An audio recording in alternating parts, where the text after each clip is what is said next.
Aarav. रिवॉन for revenge एक काल्पनिक कथा है। इस कहानी में प्रस्तुत सभी पात्र, घटनाएं और स्थान पूरी तरह से लेखक की कल्पना का परिणाम है, किसी भी वास्तविक घटना, व्यक्ति, जाति, संस्कृति या समाज से जुड़ी हुई नहीं है। इस कहानी का उद्देश्य केवल मनोरंजन और शिक्षा है। हम किसी भी प्रकार की धार्मिक, सांस्कृतिक या सामाजिक भावनाओं को ठेस पहुंचाने का उद्देश्य नहीं रखते हैं। यदि किसी श्रोता को इस कहानी में कोई अंश अनुचित या असंगत प्रतीत हो तो कृपया इसे काल्पनिक और मनोरंजन के रूप में ले। इस कहानी का श्रेय पूरी तरह से लेखक को जाता है। कहानी प्रस्तुति में हमारा एक भी श्रेय नहीं है, हम बस कहानी को आवाज देते हैं। अब आगे। इसी समय आरव उसके सामने आ गया और शांत स्वर में बोला, चले जाओ। ग्रेट ब्लैक फिर से स्तब्ध रह गया। फिर वो बुरी तरह मुस्कुराया और बोला, एक साधारण इंसान 7वें स्तर का स्वर्गीय गहन क्षेत्र भी इस राजा से इस तरह बात करने की हिम्मत कैसे कर सकता है? सचमुच जीने से थक गया हूं। छोड़ो, ये राजा पहले तुम्हें मार डालेगा, फिर मरमन कबीले का सफाया कर देगा। आज के बाद समुद्री क्षेत्र मेरी दुनिया होगी। हा। आरव की भौहें सिकुड़ गई और उसने हल्के से एक शब्द उगल दिया, फिर मारे जाओ। अहंकारी और अज्ञानी मानव, नरक में जा। आरव के इस रवैये से ग्रेट ब्लैक बेहद क्रोधित हो गया। अपने दिव्य राजा क्षेत्र का तुरंत विस्तार करते हुए वो आरव का विनाश करने वाला था। उसके विचार से 7वें स्तर के स्वर्गीय गहन क्षेत्र के मानव का विनाश करना बहुत आसान था। शार की दहाड़, दिव्यता क्षेत्र के नियमों को धारण करने वाले दिव्य राजा क्षेत्र ने तुरंत आरव को अपने अंदर समाहित कर लिया। उसने देखा कि आरव ने वास्तव में इससे बचने की कोशिश नहीं की। बिना कोई हरकत किए वही खड़ा रहा। अनायास ही उसके मुंह के कोनों से एक भयानक मुस्कुराहट की झलक निकल गई। हालांकि उसकी मुस्कान बहुत जल्दी उसके चेहरे पर जम गई। हाँ, ये क्या हो रहा है? जब ग्रेट ब्लैक का शार्क का दहाड़ आरव के सामने 10 फीट से ज्यादा दूर पहुंचा तो वो वास्तव में 1 इंच भी आगे नहीं बढ़ सका। ये झटका किसी भी तरह से मामूली नहीं था। ये जानना जरूरी था कि उसके दिव्य राजा क्षेत्र में देवता क्षेत्र के नियमों की शक्ति समाहित थी। 7वें स्तर के छोटे से स्वर्गीय गहन क्षेत्र की तो बात ही छोड़िए, शून्य रहस्यवादी शक्तियों के दिव्य राजा क्षेत्रों को भी वो तुरंत नष्ट कर सकता था। लेकिन आरव का सामना करते हुए सर्वविजयी दिव्य राजा क्षेत्र वास्तव में असफल रहा। हालांकि उसके देवता क्षेत्र के नियमों की शक्ति के प्रभाव के कारण आरव के तलवार के क्षेत्र पर अभी भी थोड़ा दबाव था। बस इतनी सी दूरी का आरव पर कोई खास असर नहीं पड़ा। अचानक उसका पूरा शरीर कांप उठा और उसे एक संभावना सूझी। उसके चेहरे पर घबराहट साफ झलक रही थी जब उसने कहा, असंभव। क्या ये हो सकता है? क्या ये एक शुद्ध देवता क्षेत्र हो सकता है? बस इतनी सी ताकत? फिर तो तुम जाकर मर ही सकते हो। आरव की उदासीन आवाज उसके कान के पास से सुनाई दी। ग्रेट ब्लैक के हावभाव एकदम बदल गए। अब जाकर उसे होश आया और सहज ही भाग जाने का मन हुआ, लेकिन बहुत देर हो चुकी थी। आरव का रूप अचानक गायब हो गया। ग्रेट ब्लैक की आंखें चौड़ी हो गई और वो घबराकर बोला, महान टेलीपोर्टेशन। ग्रेट ब्लैक को पता था कि आज उसका सामना सचमुच एक राक्षस से हुआ है, एक भयानक राक्षस। ये सभी ऐसी क्षमताएं थी जिनका वर्तमान दिव्य क्षेत्र में अस्तित्व में आना असंभव था, लेकिन वे बार बार उसकी आंखों के सामने प्रकट हो रही थी। लेकिन उसे पछताने का समय ही नहीं मिला था। आरव ने अपनी तलवार के क्षेत्र की मारक क्षमता को पूरी तरह से मुक्त करते हुए बिना किसी प्रयास के उसके सामने आकर खड़ा हो गया। ग्रेट ब्लैक मर चुका था। बस एक ही आदान प्रदान और सागर क्षेत्र का एक महान राजा आरव के हाथों यूं ही गिर पड़ा। जब ब्लैक शार्क कुल और 5 महान राजकुलों के महाशक्तियों ने यह दृश्य देखा तो उनकी आंखें चौड़ी हो गई। ये क्या हुआ? उस मानव युवक ने आखिर क्या किया? महामहिम ग्रेट ब्लैक, उसे यूं ही खत्म कर दिया गया। महामहिम ग्रेट ब्लैक मर चुका है। महामहिम ग्रेट ब्लैक मर चुका है। जल्दी से भागो। आखिरकार उन सभी नाविकों ने इस पर प्रतिक्रिया दी। हर कोई हताश होकर चारों दिशाओं में बिखर गया। डाकुओं को पकड़ने के लिए पहले सरगना को पकड़ो। ग्रेट ब्लैक पहले ही मर चुका था। इन 6 महान शाही कुलों का गठबंधन तुरंत टूट गया और बिखर गया। एक पल के लिए पानी के नीचे की दुनिया में अराजकता छा गई। मारो, मारो। मूल रूप से कम मनोबल वाले मरमन कबीले का उत्साह तब बढ़ गया जब उन्होंने ग्रेट ब्लैक को मारा हुआ देखा। युद्ध की चीखें आकाश को हिला रही थी। ग्रेट शार्क की नजर आरव के शरीर से हटी ही नहीं। इस समय वो आरव के उस लंबे और सीधे शरीर को घूर रहा था। उसके दिल में अतुलनीय रूप से विस्मय था। उसने पहले क्या किया था? आरव को धमकाया था। ग्रेट शार्क को अपनी रीढ़ में एक ठंडक महसूस हुई, डर की लहरों से। अगर उस समय उसका आरव से सचमुच झगड़ा हुआ होता तो अभी जो मरा है वो शायद ग्रेट ब्लैक नहीं, बल्कि वो होगा मरमन कुल का राजा। इस युवक की शक्ति सचमुच बहुत भयावह थी। न केवल देव क्षेत्र को संघनित करना, बल्कि हृदय क्षेत्र को पूर्णता के महान वृत्त तक साधना और अधिक दूरस्थानांतरण को समझना। ऐसी प्रतिभा तो अनसुनी ही थी। पहले उसे शार्क वान की बातों पर अभी भी कुछ संदेह था, लेकिन अब उसे पता चला कि शार्क वान का वर्णन बिल्कुल भी अतिशयोक्तिपूर्ण नहीं था। इसमें कुछ कमी भी थी, क्योंकि शार्क वान ने आरव द्वारा गिरिबल को काटते हुए दृश्य बिल्कुल नहीं देखा था। फुस, उस अफरातफरी के बीच आरव की आकृति एक बार फिर गायब हो गई। ग्रेट शार्क की पुतलियां सिकुड़ गई और वो आरव की गति की दिशा को समझ नहीं पा रहा था। अव्यवस्थित सेना के बीच अचानक एक कर्कश और करुण चीख सुनाई दी। क्रिम्सन सिल्क स्टारफिश का राजा सीधे नष्ट हो गया। ग्रेट शार्क हक्का बक्का रह गया। उसने पहले कभी नहीं सोचा था कि एक शीर्ष शून्य रहस्यवादी महाशक्ति को मारना इतना आसान होगा। 8 महान राजसी कुलों के राजा सभी शीर्ष शून्य रहस्यवादी महाशक्ति थे। बस वे देवता दांव के नियमों को नहीं समझते थे, इसीलिए उनकी शक्ति थोड़ी कमजोर थी। लेकिन इन 8 महान राजसी कुलों के राजाओं की शक्ति लगभग पहले से ही क्लाउड स्काई और एकाम्र रूप उस स्तर तक पहुंच सकती थी। हालांकि आरव ने उसे यूं ही आसानी से नकार दिया। झपटा, आरव की आकृति एक बार फिर गायब हो गई। पलक झपकते ही एक और राजा मारा गया। शुरू से अंत तक सिर्फ 15 मिनट के काम में 5 महान राजकुलों के राजा मारे गए। आरव तो मानो एक हत्या मशीन था। उसकी आकृति हिली। आरव ग्रेट शार्क के पास ही प्रकट हुआ। महाराज, इस आरव के पास अभी भी जरूरी काम है और वो पहले आज्ञा लेगा। इसे आपके मर्मन कुल को उपहार देना माना जाता है। भविष्य में शार्क डिंपल मेरी छोटी बहन है। आप सभी को उसके साथ अच्छा व्यवहार करना होगा, वरना मैं वापस आकर हिसाब बराबर कर लूंगा। आरव ने स्पष्ट स्वर में पुकारा। शार्क डिंपल किमिया बड़े बाबा की शिष्या होने के नाते इस समय मर्मन कुल के सबसे पीछे भी थी। आरव के शब्द सुनकर उसका पूरा शरीर अनायास ही सिहर उठा। आरव ने अभी जो शक्ति दिखाई वो उसके लिए स्वर्ग में विराजमान किसी देवता के समान थी। शार्क डिंपल ने भी नहीं सोचा था कि उसके कुछ सरल शब्दों से ही आरव उसे इतना प्यार दे देगा। लेकिन शार्क डिंपल भी मूर्ख नहीं थी। वो जानती थी कि भविष्य में उसके जीवन में एक बड़ा बदलाव आएगा। मास्टर आरव, धन्यवाद। शार्क डिंपल के चेहरे पर सचमुच आंसू आ गए। आरव की नजर अचानक भीड़ में गई और उसने शार्क डिंपल की ओर देखा और उसे देखकर मुस्कुराई। महाराज का दिल ठंडा पड़ गया और उसने जल्दी से अपना सिर हिलाया और कहा, महामहिम आरव, निश्चिंत रहो। शार्क डिंपल भविष्य में मेरे मर्मन कुल की सबसे सम्माननीय राजकुमारी होगी। कोई भी उसके प्रति अनादर करने की हिम्मत नहीं करेगा। अनजाने में ग्रेट शार्क का आरव के प्रति संबोधन बदल गया। आरव ने अपना सिर हिलाया, उसकी आकृति चमक उठी और वो गायब हो गया। ग्रेट शार्क ने यह नहीं सोचा था कि आरव सचमुच इतनी जल्दी चला जाएगा, और यह भी नहीं सोचा था कि जाने से पहले उन्होंने शार्क डिंपल का विशेष ध्यान रखा था। आरव की धुंधली होती पीठ को देखते हुए ग्रेट शार्क ने एक लंबी आह भरी। शार्कवान, इस बार तुमने असाधारण रूप से पुण्य का काम किया है। मुझे सचमुच उम्मीद नहीं थी कि मास्टर आरव, जिसे तुम वापस लाए हो, वास्तव में इतने राक्षसी होंगे। ग्रेट शार्क ने पास खड़े शार्कवान से कहा। शार्कवान नेक दिली से मुस्कुराया। उसने ये भी नहीं सोचा था कि इस बार अचानक से मिल जाने से वास्तव में मर्मन कबीले में इतना बड़ा बदलाव आ गया होगा। ग्रेट ब्लैक की मृत्यु के साथ समुद्री क्षेत्र की स्थिति में एक उथल पुथल भरा बदलाव आएगा। मर्मन कुल को कभी भी सब पर महामहिम होना पसंद नहीं था, लेकिन अब आरव के प्रकट होने के कारण वे पहले से ही समुद्री क्षेत्र के अपूरणीय महामहिम बन गए हैं।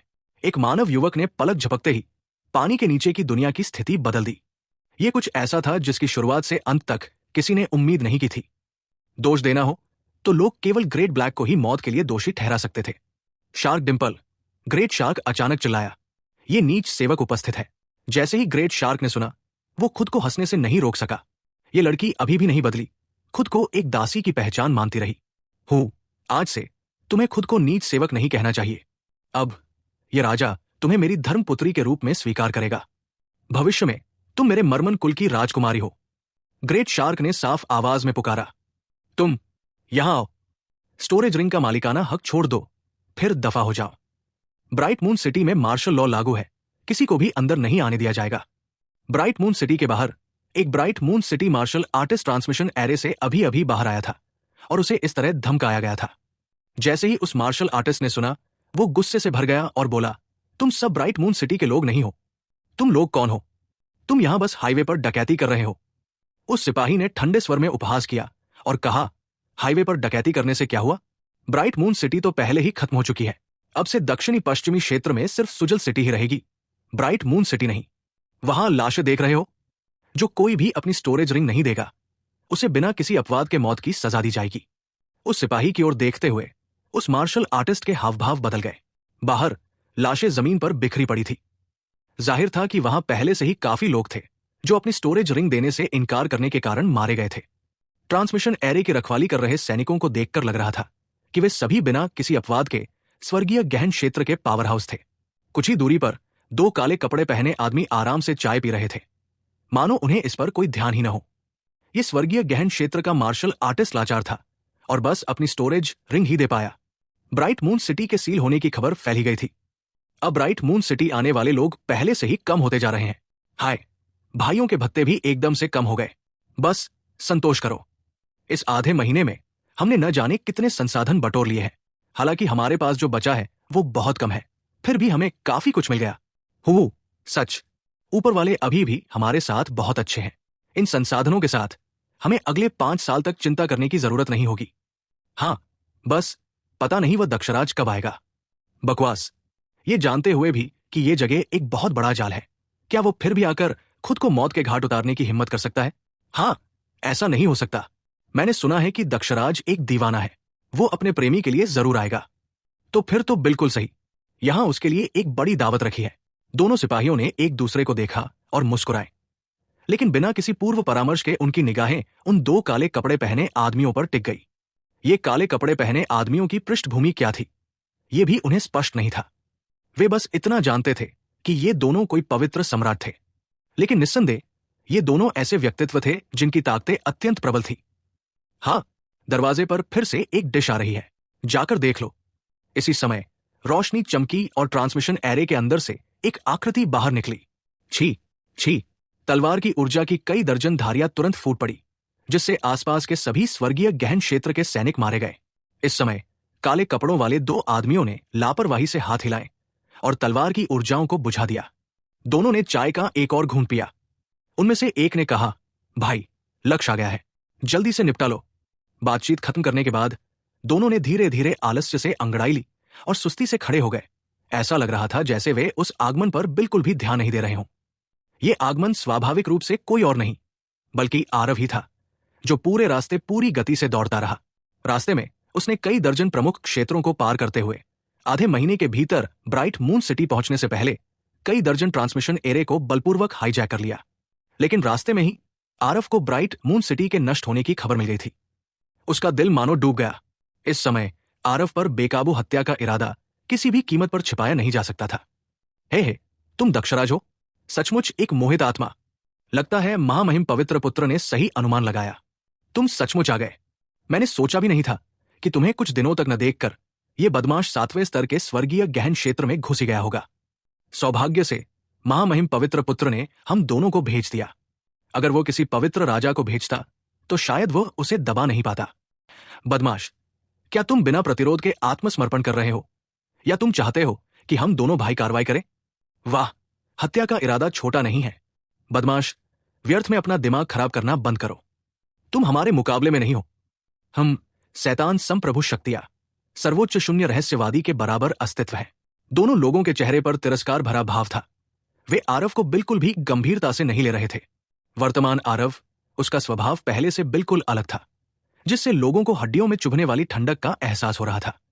रास्ते में उसने ब्राइट मून सिटी के नष्ट होने की कई खबरें सुनी। वो ये भी नहीं समझ पा रहा था कि ये अफवाहें थी या सच। लेकिन निस्संदेह दीक्षा इस समय बहुत ही खतरनाक स्थिति में थी। शायद आरव की सोचने की हिम्मत नहीं हुई। वो सचमुच बहुत डरा हुआ था कि कहीं उसके साथ अपनी प्रेमिका को खोने का हादसा एक बार फिर न हो जाए। मैं तुमसे बस एक वाक्य पूछ रहा हूं, दीक्षा इस समय कहाँ है? आरव ने ठंडे स्वर में पूछा। दोनों लोगों के व्यवहार को आरव ने बिल्कुल भी गंभीरता से नहीं लिया। वो बस दीक्षा की स्थिति जानना चाहता था। वो जीवित है या मृत, भाग गई है या पकड़ी गई है?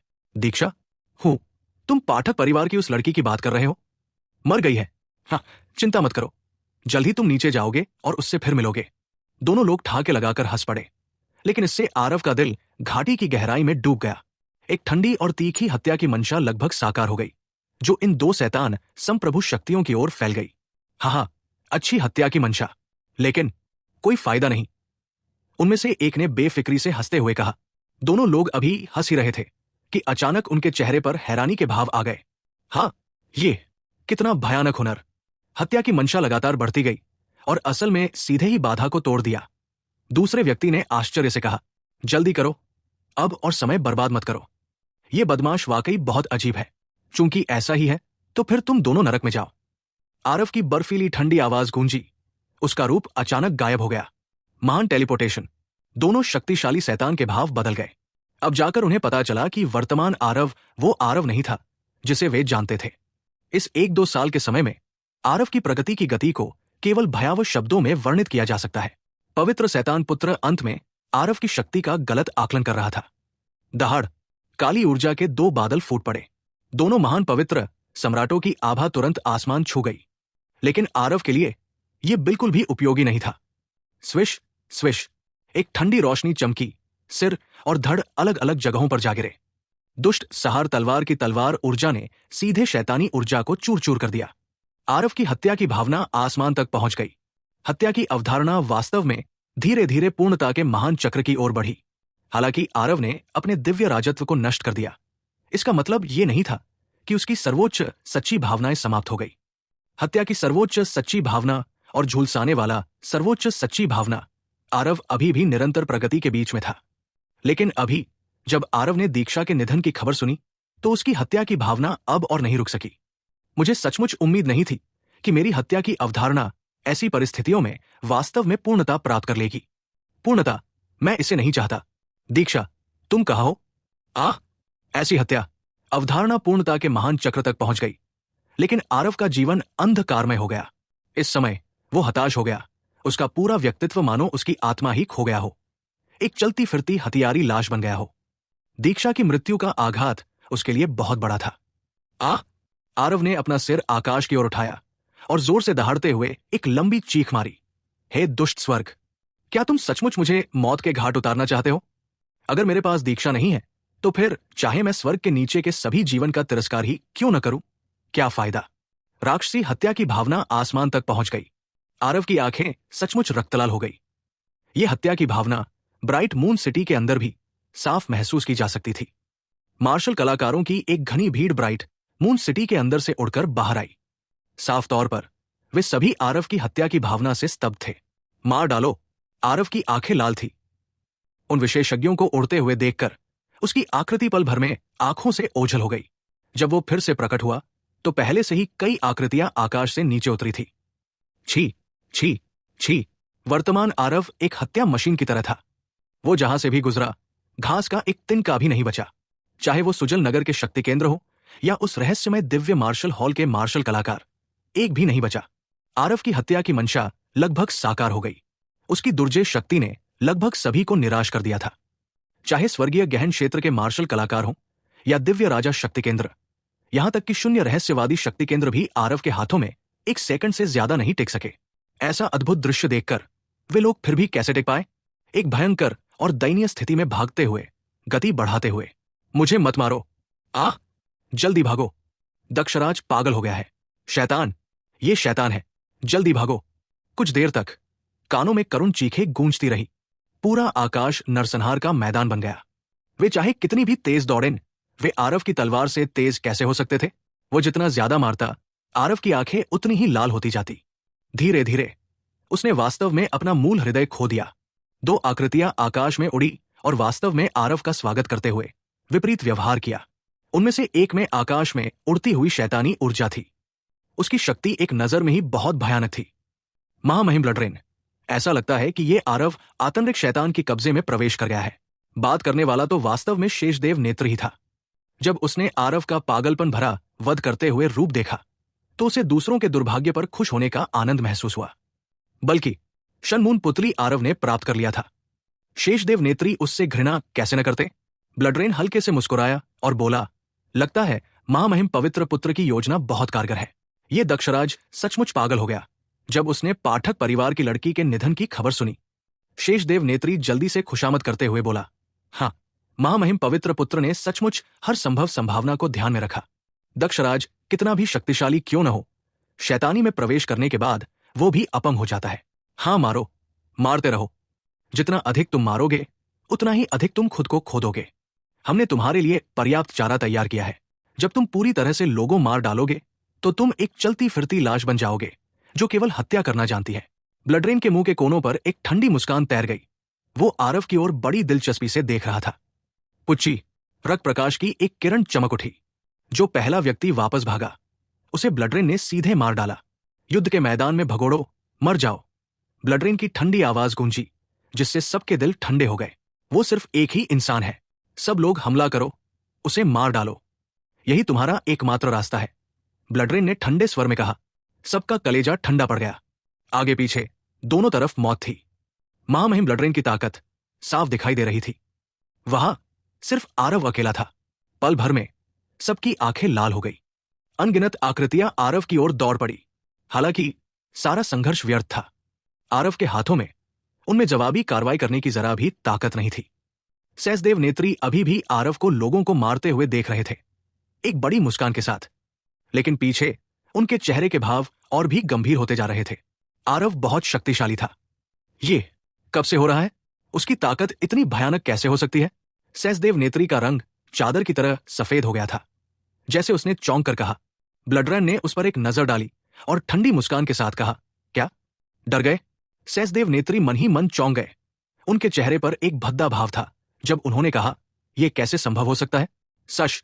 जैसे ही वे बात कर रहे थे, तलवार की एक भयानक ऊर्जा की धार सीटी बजाती हुई गुजरी, जिसने सीधे एक बड़े क्षेत्र को तबाह कर दिया।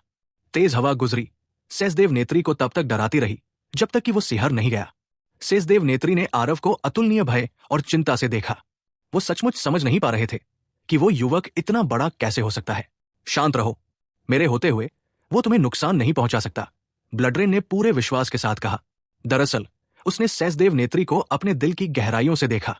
बस अभी भी उसकी कुछ जरूरत थी, इसीलिए उसने उसे नहीं मारा। ब्लड रेन के शब्द सुनने के बाद ही शेषदेव नेत्री काफी शांत हुए। अंतरिक्ष मीनार के अंदर वो काफी समय से अस्त व्यस्त था। महामहिम आतंरिक शैतानी के कब्जे में आ गए हैं। इस हालत में तो महामहिम पूरी तरह से खुद को खो देंगे। गिरिधर ने बेहद चिंतित होकर कहा, क्या करें? महामहिम की इजाजत के बिना हम बाहर बिल्कुल नहीं जा सकते। सुमन के चेहरे पर भी घबराहट थी। नंदिनी बगल में खड़ी होकर कुछ नहीं बोली, लेकिन उसके चेहरे के चिंतित भाव ने उसे धोखा दे दिया। ओह ठीक है, एल्डर आवेश। एल्डर आवेश अंतरिक्ष मीनार की कलाकृति आत्मा है। उनके पास कोई रास्ता जरूर होगा। गिरिधर को अचानक कुछ याद आया और वह चिल्लाया। ठीक इसी समय राबेश डी की आकृति प्रकट हुई। जैसे ही वो बाहर आया, सभी लोग उसके पास जमा हो गए। एल्डर आवेश, जल्दी से कोई रास्ता सोचो। हाँ एल्डर आवेश, जल्दी से कोई रास्ता सोचो, इस तरह तो महामहिम मर जाएंगे। सभी लोग चिंता से जलते हुए बोलने के लिए चिल्ला रहे थे। राबेश डी ने हाथ हिलाया और कहा, तुम लोग अभी बाहर नहीं जा सकते। वो तुम सबको एक साथ मार डालेगा। और अगर तुम सब बाहर भी चले जाओ तो भी सब बेकार है। तो फिर हम क्या करें? शुभमन ने बेचैनी से कहा। राबेश डी की नजर नंदिनी की ओर गई। फिर सबकी नजरें उसकी ओर मुड़ गई। नंदिनी? ठीक है, उसके अलावा कोई नहीं बचा सकता। केवल वही आरव की आत्मा के सबसे गहरे कोने को जगा सकती है। हालांकि असफलता की भी संभावना है, और असफलता की कीमत मौत है। उस समय न केवल नंदिनी तुम मरोगी, बल्कि आरव भी पूरी तरह से शैतानी में चली जाएगी, फिर कभी नहीं जागेगी। नंदिनी, क्या तुम कोशिश करने को तैयार हो? राबेश डी ने गंभीर भाव से कहा। जाहिर है उसे भी ज्यादा भरोसा नहीं था, लेकिन आरव और नंदिनी के बीच के मामलों के बारे में उसे अभी भी पता था। आरव अंतहीन दुनिया से चलकर अब तक, अगर बात करें कि वो किस व्यक्ति के सबसे करीब था, तो वो नंदिनी ही थी। केवल वही व्यक्ति जिसके वो सबसे करीब था, आरव को जगा सकता था, जो उस समय शैतानी अवस्था में था। जैसे ही नंदिनी ने सुना, उसने बिना किसी हिचकिचाहट के कहा, दादाजी राबेश डी, मुझे बाहर निकाल दीजिए। अगर मैं यंग मास्टर की तलवार से मर भी जाऊं तो भी मुझे कोई पछतावा नहीं होगा। राबेश डी ने आह भरी और सिर हिलाते हुए कहा, ठीक है, लेकिन अभी समय नहीं है।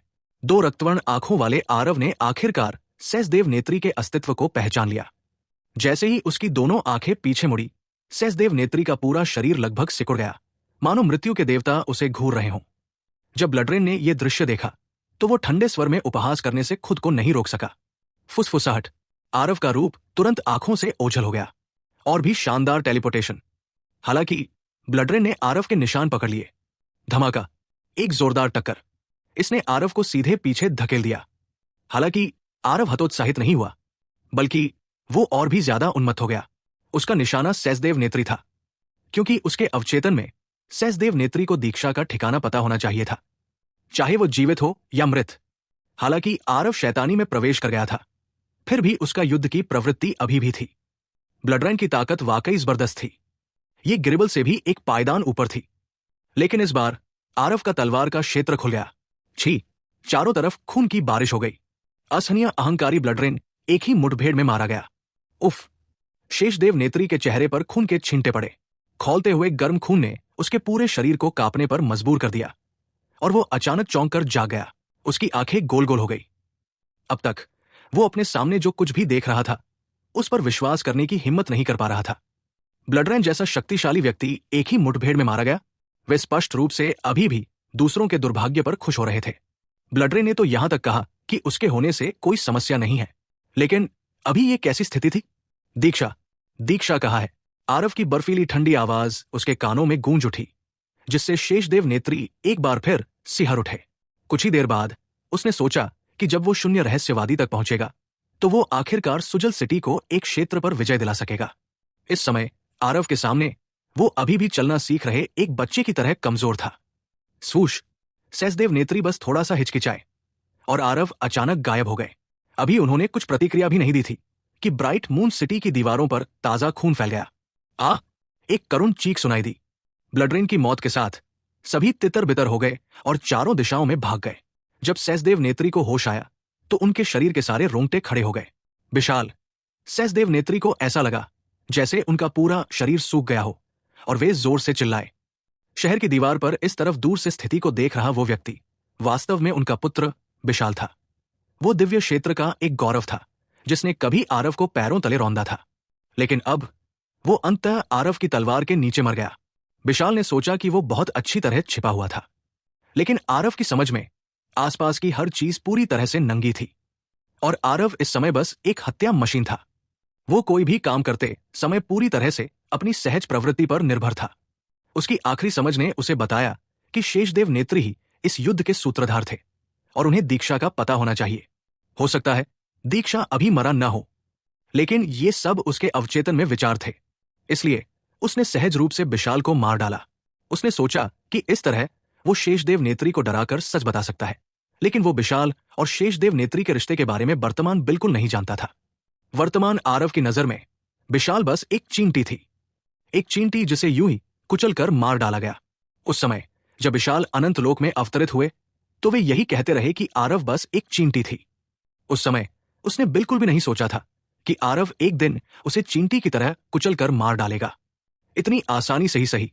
बेशक आरव बिल्कुल बेखबर था। उसकी आकृति हिली और फिर से शेषदेव नेत्री के सामने लौट आई। बताओ, दीक्षा कहाँ है? आरव ने फिर ठंडे स्वर में पूछा। दीक्षा?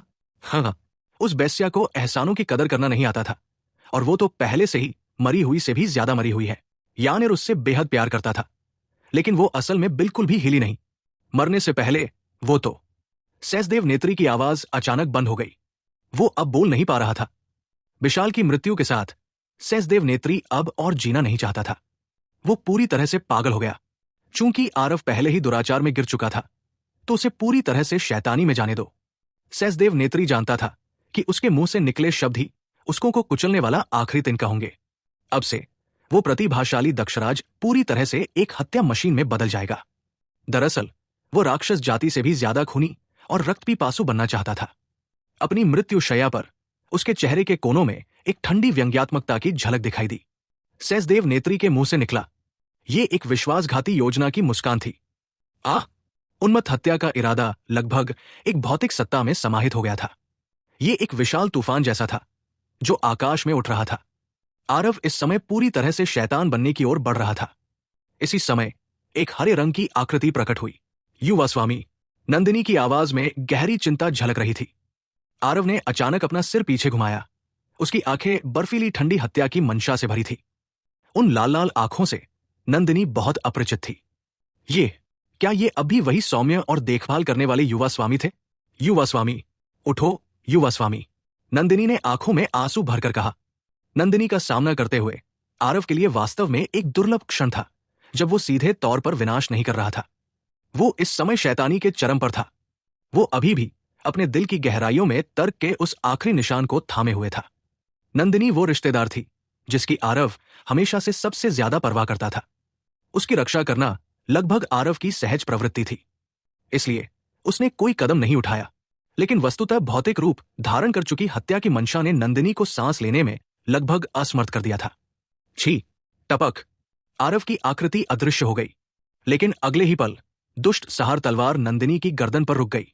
नंदिनी की गोरी त्वचा से ताजा खून की एक बूंद बह निकली, जो दुष्ट सहार तलवार के साथ बह रही थी। आरव के क्रूर चेहरे पर संघर्ष का भाव सचमुच उभर आया। स्पष्ट रूप से उसकी वृत्ति इस समय उसके मानसिक दानव से जूझ रही थी। अगर दुष्ट सहार तलवार 1 इंच भी आगे बढ़ती तो नंदिनी मर जाती।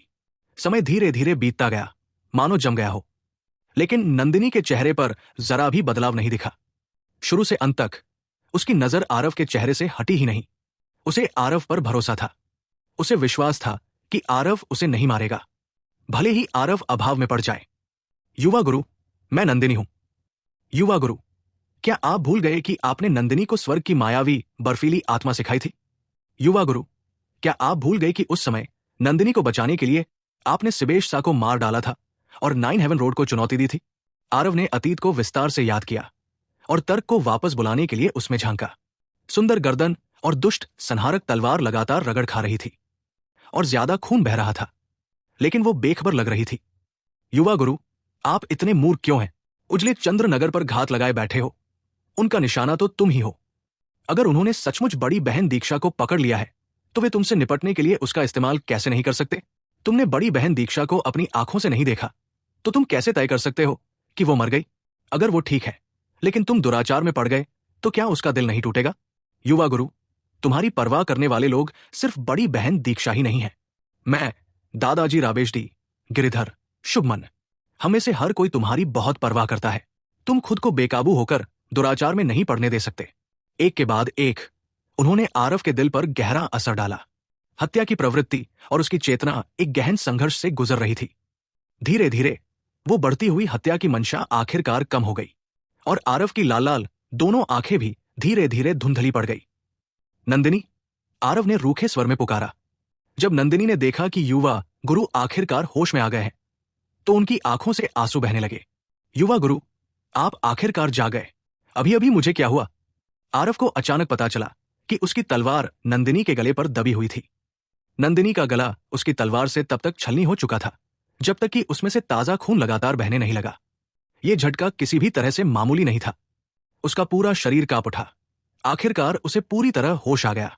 युवा गुरु, आप, अभी अभी, आप। नंदिनी के शब्द अभी पूरे भी नहीं हुए थे कि उसकी आंखें पीछे की ओर मुड़ गई। उसका पूरा शरीर कमजोर होकर गिर पड़ा। आरव घबरा गया और जल्दी से नंदिनी को सहारा दिया। नंदिनी और आरव के बीच की दूरी बस एक तलवार जितनी थी। आरव की पूर्णतः हत्या की महान अवधारणा, नंदिनी ने व्यावहारिक रूप से इसे पूरी तरह से झेला। इस हद तक हत्या की अवधारणा, अगर दिव्य राजा शक्तियां भी अंदर बैठी हों तो भी वे इसका सामना नहीं कर पाएंगे। इतनी नजदीक से इस तीखे, ठंडे, जानलेवा इरादे को भांपकर नंदिनी इसका सामना कैसे कर पाती? अब तक वो मजबूती से टिके रहने के लिए अपनी इच्छा शक्ति पर पूरी तरह निर्भर थी। अगर उसकी युवा गुरु न होते तो वो कब की टूट चुकी होती। ये सब मैंने किया है। आरव ने शहर के बाहर जमीन पर बिखरी लाशों को देखा। उसकी आंखें अविश्वास से भर गई। शहर के सभी मार्शल आर्टिस्टों का असल में उसी ने सफाया कर दिया था। वर्तमान ब्राइट मून सिटी पहले से ही एक भूतिया शहर था, जहां एक भी आत्मा नहीं थी, और वो अतुलनीय रूप से डरावना लग रहा था। कुछ पल बाद जब तुमने उन दोनों लोगों से दीक्षा वाली खबर सुनी तो तुम्हारे दिल पर एकाएक गहरा असर हुआ। तुम अचानक पागल हो गए। जब तक हमें होश आया तब तक इसे रोकने के लिए बहुत देर हो चुकी थी। गिरिधर ने अपने दिल में डर के साथ कहा। हाँ महामहिम, तुम पहले भी एक संहारक देवता जैसे थे।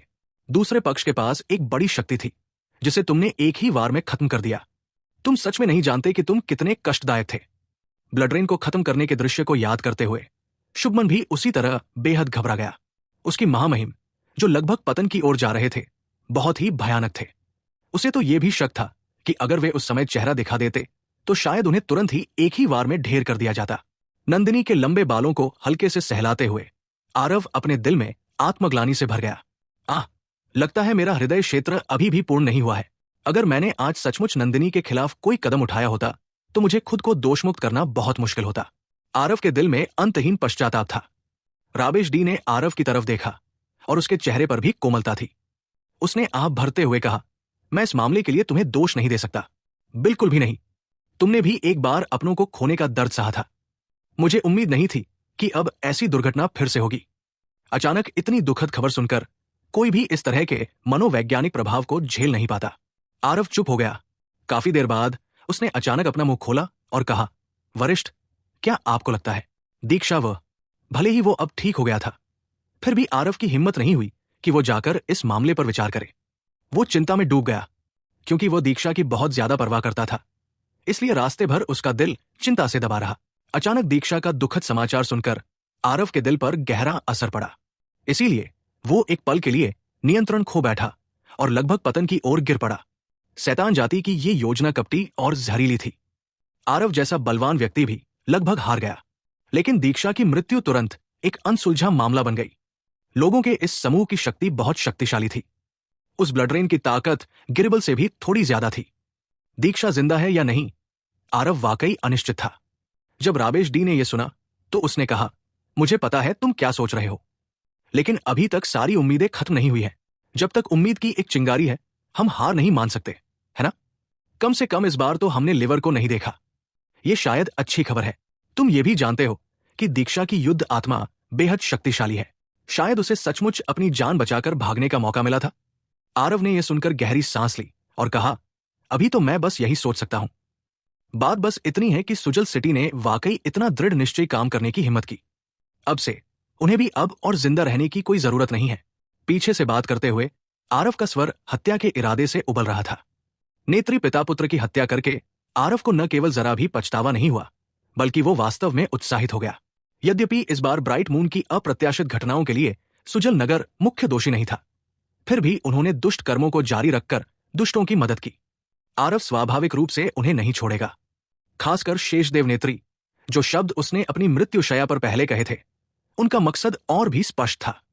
ये लोग स्पष्ट रूप से उसे अनैतिकता में धकेल रहे थे। युवा स्वामी, क्या आप ठीक है? इस समय आरव की गोद में नंदिनी धीरे धीरे जाग उठी, लेकिन उसे तुरंत आरव की चिंता हुई।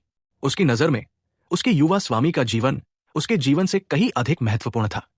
आरव ने स्नेह से भरकर कहा, बिल्कुल मैं ठीक हूं, मेरी नंदिनी की बदौलत, वरना ये युवा स्वामी हमेशा के लिए अभावों में डूब जाता।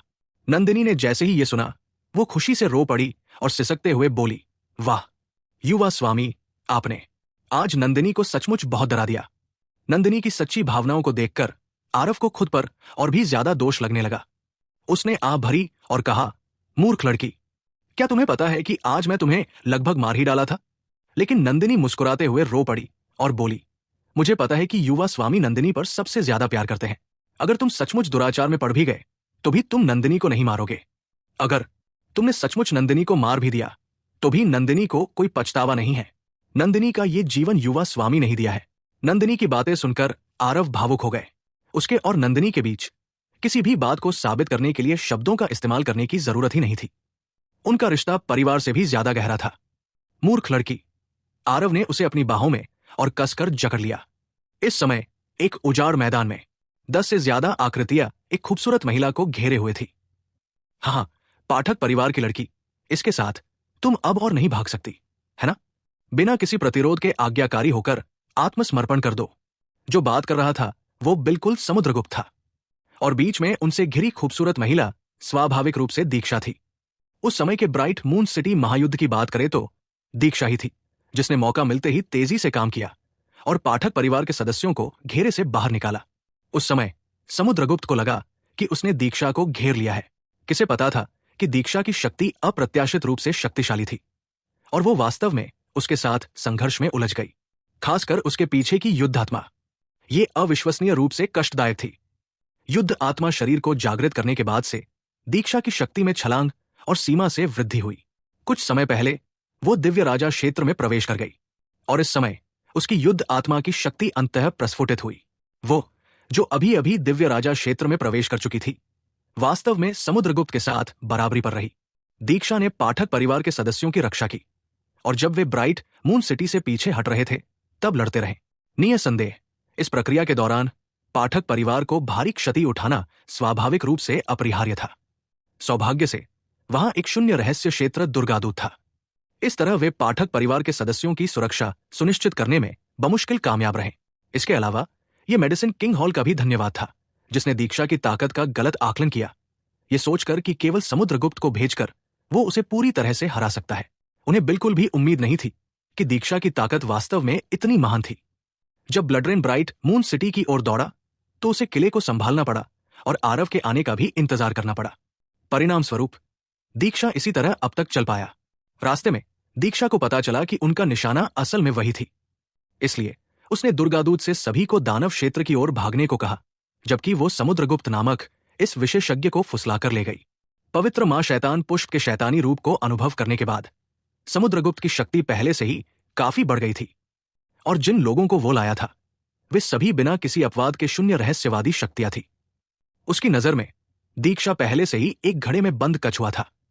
पाठक परिवार के सदस्यों की देखभाल करने के लिए दीक्षा पहले से ही जख्मों से लदी हुई थी। ऐसा लग रहा था कि इस समय उसके पास पहले से ही जवाबी कार्रवाई करने की कोई ताकत नहीं थी। दीक्षा ने समुद्रगुप्त पर एक नजर डाली और एक सवाल के साथ पलटवार किया, तुम सबने इतनी मेहनत से योजना बनाई है, ये मेरे आरव से निपटने के लिए है ना? अरे बिल्कुल, तुम उस दक्षराज की जान हो। तुम्हें अपने हाथों में लेकर स्वाभाविक रूप से उसका भाग्य ही तोड़ देंगे। भाग्य की संतान भी अब नहीं रहेगी। हालांकि शायद इस समय वो पूरी तरह से शैतानी में प्रवेश कर चुका है। हा। अपनी प्रसन्नता के बारे में बात करते हुए समुद्रगुप्त जोरदार हंसी रोक नहीं पाया। दीक्षा की भौहें सिकुड़ गई। उसने गहरी सांस ली और कहा, ठीक है, चूंकि ऐसी बात है तो मैं तुम सबको अभी ही भेज सकती हूं। समुद्रगुप्त ठिठक गया, फिर तुरंत हंस पड़ा और बोला, हमें हमारे रास्ते पर भेज दो। हा। धमाका। आधे हंसी में दीक्षा की युद्ध आत्मा अचानक घनीभूत होकर बन गई, लेकिन इससे समुद्रगुप्त के चेहरे पर बहुत बदलाव आ गया। इस युद्ध आत्मा का आभा मंडल वास्तव में पहले की तुलना में कई गुना अधिक शक्तिशाली था। जब उन्होंने एक दूसरे पर वार किए थे, सुजल नगरी के आकाश के ऊपर आरव हवा में खड़ा था। नीचे नगर को देखते हुए नेत्री परिवार पहले ही पूरी तरह से नष्ट हो चुका था। इस बार नेत्री परिवार के कार्यों और आचरण ने आरव के विपरीत तराजू को छुआ, इसलिए नेत्री परिवार का अब अस्तित्व में रहने का कोई कारण नहीं था। युवा स्वामी, अगले चरण के लिए आप क्या करने की योजना बना रहे हैं? आरव के पीछे नंदिनी कुछ चिंतित लग रही थी। आरव अपने हाथ पीठ के पीछे करके खड़ा था और गर्व से बोला, 20 साल से ज्यादा हो गए हैं, अब समय आ गया है कि मैं सारा हिसाब चुकता कर दूं। आरव के शब्दों ने सभी के दिलों में घबराहट पैदा कर दी। लंबे समय से प्रतीक्षित दिन आखिरकार आ ही गया। गिरिधर, महामहिम, आपका अधीनस्थ उपस्थित है। मैं यहां सभी को आपके हवाले कर दूंगा। उन सभी को वापस ले आओ, ड्रैगन कबीले जाओ और मेरे समाचार की प्रतीक्षा करो। आरव के शब्दों ने सभी के चेहरे एकदम बदल दिए। नंदिनी ने उत्सुकता से कहा, युवा गुरु, मैं आपके साथ जाना चाहती हूं। गिरिधर ने कहा, महामहिम, आप अकेले मेडिसिन किंग हॉल जाने की योजना तो नहीं बना रहे हैं, है ना? ये भी बहुत लापरवाही है। हाँ महामहिम, वो मेडिसिन किंग हॉल शायद शैतान जाति का अड्डा हो। आपके लिए अकेले जाना बहुत खतरनाक है, शुभमन ने कहा। आरव ये सुनकर मुस्कुराया और बोला, चाहे उनके पास कितने भी लोग हों, मेरे लिए भी ये सब व्यर्थ है। अगर आप सब चले आए तो मुझे आप सबकी देखभाल करने के लिए अपना ध्यान भटकाना पड़ेगा। आरव के शब्दों ने सबके चेहरों को बेमिसाल रूप से बदसूरत बना दिया। आधे दिन तक खिलवाड़ करने के बाद आरव असल में शिकायत कर रहा था कि वे बाधा बन रहे हैं। खासकर गिरिधर, वो जो ड्रैगन कबीले का सबसे ताकतवर विशेषज्ञ था, इस मामले में दखल भी नहीं दे सकता था। इस नतीजे ने उसे बहुत शर्मिंदा कर दिया। लेकिन सोचने पर संख्याओं का वर्तमान आरव के लिए पहले से ही कोई खास महत्व नहीं था। उसके तलवार के क्षेत्र में उसे सक्रिय करने की भी जरूरत नहीं थी और कोई भी उसके 20 फीट के दायरे में नहीं आ सकता था। ठीक है युवा गुरु, तो आपको सावधान रहने की जरूरत है, नंदिनी ने चिंतित होकर कहा। आराम करो, बिज्जदेव को मारने के बाद मैं ड्रैगन कबीले में जाऊंगा और तुम सबसे मिलूंगा, आरव ने कहा। ट्रांसमिशन एरे में सभी को गायब होते देख आरव के चेहरे पर धीरे धीरे हत्या का भाव गहरा होता गया। पुरानी दुश्मनी अभी सुलझी नहीं थी कि नई दुश्मनी फिर जुड़ गई। बिज्जदेव सचमुच बेईमान था और किसी भी हद तक जाने से नहीं चूकता था। ब्राइट मून सिटी में अचानक हुए घटनाक्रम ने आरव के मन में बिज्जदेव के प्रति जो भयानक हत्या का इरादा था, उसे अब और रोक पाना असंभव बना दिया। कई दिनों बाद ब्राइट मून सिटी में एक सुंदर आकृति प्रकट हुई। ये वास्तव में दीक्षा ही थी। ब्राइट मून सिटी की पूरी तरह से जीर्ण शीर्ण अवस्था और जमीन पर बिखरी लाशों को देखकर दीक्षा की भौहें तन गई। लगता है वो पहले ही आ गए हैं। उसे पूरा यकीन था कि ये आरव नहीं किया है। बस इतना ही था कि इस भयावह दृश्य ने दीक्षा को चिंतित और बेचैन कर दिया। दीक्षा की आकृति हिल गई और जहां वह थी वहां से गायब हो गई। वर्तमान मेडिसिन किंग हॉल में हर जगह एक अजीब सा माहौल था। एक छिपे हुए मंडप में जो घनी संरचनाओं से ढका हुआ था, बीच में एक बड़ा बर्तन रखा हुआ था। चारों ओर आरेख अत्यंत जटिल संरचनाएं स्थापित की गई थी। ध्यान से देखने पर वो विशाल घड़ा खून से लबालब भरा हुआ था, खूनी और भयावह लग रहा था। इस समय एक काले वस्त्रधारी व्यक्ति ने रक्त घड़े से किसी के साथ बात कर रही थी। ब्राइट मून सिटी का मामला पहले ही सुलझ चुका है, हालांकि कुछ छोटी मोटी रुकावटें जरूर आई। फिर भी दक्षराज अंततः भ्रष्ट हो ही गए। काले वस्त्रधारी व्यक्ति ने कहा। इस समय रक्त घड़े के अंदर से एक आवाज आई। ये मामला तुमने बहुत अच्छा किया। स्वर्ग के पुत्र के भ्रष्ट हो जाने के बाद अब मेरी राक्षस जाति को कोई नहीं रोक सकता। रक्त घड़े के अंदर की आवाज साफ तौर पर बहुत खुश थी और उसमें असीम उत्साह का भाव भी था। काले वस्त्रधारी व्यक्ति ने कहा, बस मैंने सोचा भी नहीं था कि ब्लडरेन भी उसके हाथों मारा गया होगा। स्वर्ग के पुत्र ने अपनी प्रतिष्ठा पर खरा उतरा है। उसकी प्रगति की गति अद्भुत है। हाँ बिल्कुल, ये सिट स्वर्ग के पुत्रों के आदेश की कई पीढ़ियों से लड़ चुका है। ऐसा कौन सा पात्र नहीं है जिसने स्वर्ग को चौंका नहीं दिया और धरती को हिला नहीं दिया। इस सीट में ऐसी क्षमताएं हैं और ये एक जोरदार गिरावट के साथ गिर भी गया। मैं आज तक पूरी तरह से उबर नहीं पाया हूं। बस समुद्रगुप्त की तरफ से अभी तक कोई खबर नहीं आई है। मैं थोड़ा चिंतित हूं। स्वर्ग के पुत्र के आदेश के पतन के साथ पूरी स्थिति तय हो गई है। बस एक छोटी सी बच्ची, कोई बड़ी बात नहीं है। ब्लडसोल बीड की तैयारी कैसी है? काले वस्त्रधारी व्यक्ति ने कहा। पूरी तैयारी हो चुकी है। कुल 58,000 मन के हैं। मैंने ब्लडविल को लोगों को दिव्य मार्शल हॉल में लाने के लिए पहले ही भेज दिया है। वो अगले कुछ दिनों में पहुंच जाएगा। ब्लडसोल मन का ही वह चीज थी जिसे उस समय अनंत विश्व में परिष्कृत किया गया था। अंतहीन दुनिया और भयंकर अंधी दुनिया, दो ऐसे विश्व जिनके मार्शल कलाकारों ने केवल एक ही बनने से पहले करोड़ों की संख्या में हताहत हुए थे। 58,000 से ज्यादा मनकों के लिए सचमुच कोई नहीं जानता कि कितने लोग दुख और पीड़ा में डूब गए। एन, तुमने बहुत अच्छा किया। उस समय तुम्हें तैयार करने के लिए इस आसन के श्रमसाध्य प्रयास व्यर्थ नहीं गए, शैतान मास्टर ने कहा। काले वस्त्रधारी व्यक्ति ने झुककर कहा, शैतान मास्टर बहुत दयालु है। आप एक सर्वोपरि अस्तित्व है। आपकी सेवा करना शार्दुल का कर्तव्य है।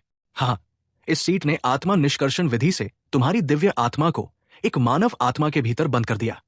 तभी ये मानव जाति के शक्तिशाली लोगों की आंखों और कानों से छिपी रही। बस मेरी एकमात्र चिंता यह थी कि तुम्हारी चेतना मानव आत्मा द्वारा नष्ट हो जाएगी। अब इसे देखते हुए इस सीट की चिंताएं बेमानी थी। शैतान मास्टर ने हंसते हुए कहा। पता चला कि बिज्जदेव का असली नाम असल में शार्दुल था और शैतान मास्टर की जादुई क्षमता सचमुच इतनी रहस्यमय थी कि देवता और आत्माएं भी इसका अनुमान नहीं लगा सकते थे। बस इस तरह का रवैया वाकई बहुत क्रूर था। बिज्जदेव ने आदरपूर्वक कहा, महामहिम शैतान मास्टर बहुत दयालु है। शार्दुल हमेशा के लिए आपकी सबसे वफादार प्रजा है। हाँ, आप कोई प्रजा नहीं है। आप वो पवित्र पुत्र है जिसे इस आसन ने चुना है, एक व्यक्ति से नीचे और लाखों से ऊपर। जब तक आप इस आसन के लिए अपना तन मन धन से काम करते रहेंगे, भविष्य में ये दिव्य लोक निश्चित रूप से आप पर ही आएगा, शैतान मास्टर ने कहा। हाँ, महामहिम शैतान मास्टर। इस समय ऊंचे और अडिग बिज्जदेव वास्तव में अतुलनीय रूप से आदरणीय थे। बिज्जदेव। ठीक इसी समय पूरे मेडिसिन किंग हॉल में एक गरजती हुई आवाज गूंज उठी। बिज्जदेव अंदर ही अंदर चौंक गए। ये आवाज, वो इससे सचमुच परिचित थे। दक्षराज। लेकिन क्या दक्षराज पहले ही पतन के गर्त में नहीं गिर गए थे? हाँ, ये स्वर्ग के पुत्र के आदेश का आभा मंडल है। क्या आपको मुझे इसका स्पष्टीकरण नहीं देना चाहिए? शैतान मास्टर ने इस आगमन के आभा मंडल को पहले ही पहचान लिया था और अचानक अत्यधिक क्रोधित हो गए। वो रक्त का घड़ा सचमुच उबलने लगा। ऐसा लग रहा था मानो वो अभी शैतान मास्टर का क्रोध प्रदर्शित कर रहा हो। बिज्जदेव के चेहरे के भाव बदल गए और उन्होंने कहा, ये असंभव है। ब्राइट मून सिटी से भागे हुए लोगों ने कहा कि दक्षराज स्पष्ट रूप से पहले ही व्यभिचार में पड़ चुके हैं। उन्हें यह स्थान कैसे मिल सकता है? सच्चाई जानने के लिए मैंने विशेष रूप से आत्मखोज भी की थी। क्या ऐसा हो सकता है कि उन्होंने अपनी हत्यारी प्रवृत्ति पर भरोसा करके यह स्थान पा लिया हो? हाँ, ऐसा ही होना चाहिए। चाहे कैसी भी स्थिति हो, इस मामले को स्वयं ही सुलझाए। यह सीट पहले ही सफलता के अंतिम मोड़ पर पहुंच चुका है और ध्यान भटकाने का समय नहीं है। यह गड़बड़ आप ही सुलझाए। शैतान मास्टर की आवाज बर्फीली हो गई। हाँ, महामहिम शैतान मास्टर। स्वर्ग के पुत्र के आदेश से निपटने के लिए शार्दुल यानी कि विजयदेव ने कई आकस्मिक योजनाएं बनाई थी। इस बार शार्दुल इस छिपे हुए खतरे का पूरी तरह से समाधान जरूर करेगा। बिज्जदेव ने आदरपूर्वक कहा। जाओ। शैतान मास्टर की कठोर आवाज सुनाई दी। खून के उस घड़े का रंग धीरे धीरे फीका पड़ गया और वास्तव में एक घड़ा बन गया। शैतान मास्टर की आवाज गायब होने के बाद बिज्जदेव ने ठंडे स्वर में कहा, दक्षराज, तुम सचमुच एक अजय कॉकरोच हो। मैं देखना चाहता हूं कि क्या तुम सचमुच अजय हो। ये व्यक्ति कौन है? हमारे मेडिसिन किंग हॉल में इतना घमंडी होने की हिम्मत कैसे हुई? पहचान नहीं। ये व्यक्ति कितना अपरिचित है। सिर्फ 7वें स्तर का स्वर्गीय गहन क्षेत्र। इसने वास्तव में हॉल मास्टर का नाम चिल्लाने की हिम्मत की। क्या ये मौत को दावत देना नहीं है? मूर्ख। वो दक्षराज है। वो वापस आ गया। दक्षराज? ये वही दक्षराज है जिसने कब्जा कर लिया था और पुनर्जीवित हो गया था। हे, ये मूर्ख वास्तव में मेडिसिन किंग हॉल में अकेले आने की हिम्मत करता है। सचमुच मौत की तलाश में। आरव की चीख से पूरा मेडिसिन किंग हॉल उत्साह से भर गया। बहुत घमंडी, बहुत दबंग, बेवकूफ। 7वें स्तर के स्वर्गीय गहन क्षेत्र के मार्शल कलाकार ने सचमुच मेडिसिन किंग हॉल में आकर बेतहाशा हरकतें करने की हिम्मत की। लगता है कब्जा करके और होश में ना आकर उसका सिर भी खराब हो गया, है ना? एक नजर डालने पर आरव की आंखों में एक जटिल भाव भी दिखाई दिया। अलग अलग चीजें और अलग अलग लोग। वर्तमान मेडिसिन किंग हॉल अब अपनी पूर्व महिमा में नहीं रहा। एक नजर में देखने पर हर जगह वीरानी के दृश्य थे। ये अपने चरम से दो अलग अलग जगहों जैसा था। कई लोगों के चेहरे जाने पहचाने लग रहे थे, लेकिन वे पहले से ही उनके नहीं थे। शैतान जाति का आतंक उनकी शैतानीकरण क्षमताओं में निहित था। एक बार शैतानीकरण हो जाने पर वे शैतान स्वामी के वफादार अनुचर बन जाते और अब विश्वासघात नहीं कर पाते। शैतान का स्वामी, मृत्यु तक। आर्व को स्काइडिस्टेंट के मुख से शैतान जाति के कुछ विशेष गुणों के बारे में काफी कुछ पता चला। शैतान जाति एक भयानक जाति थी।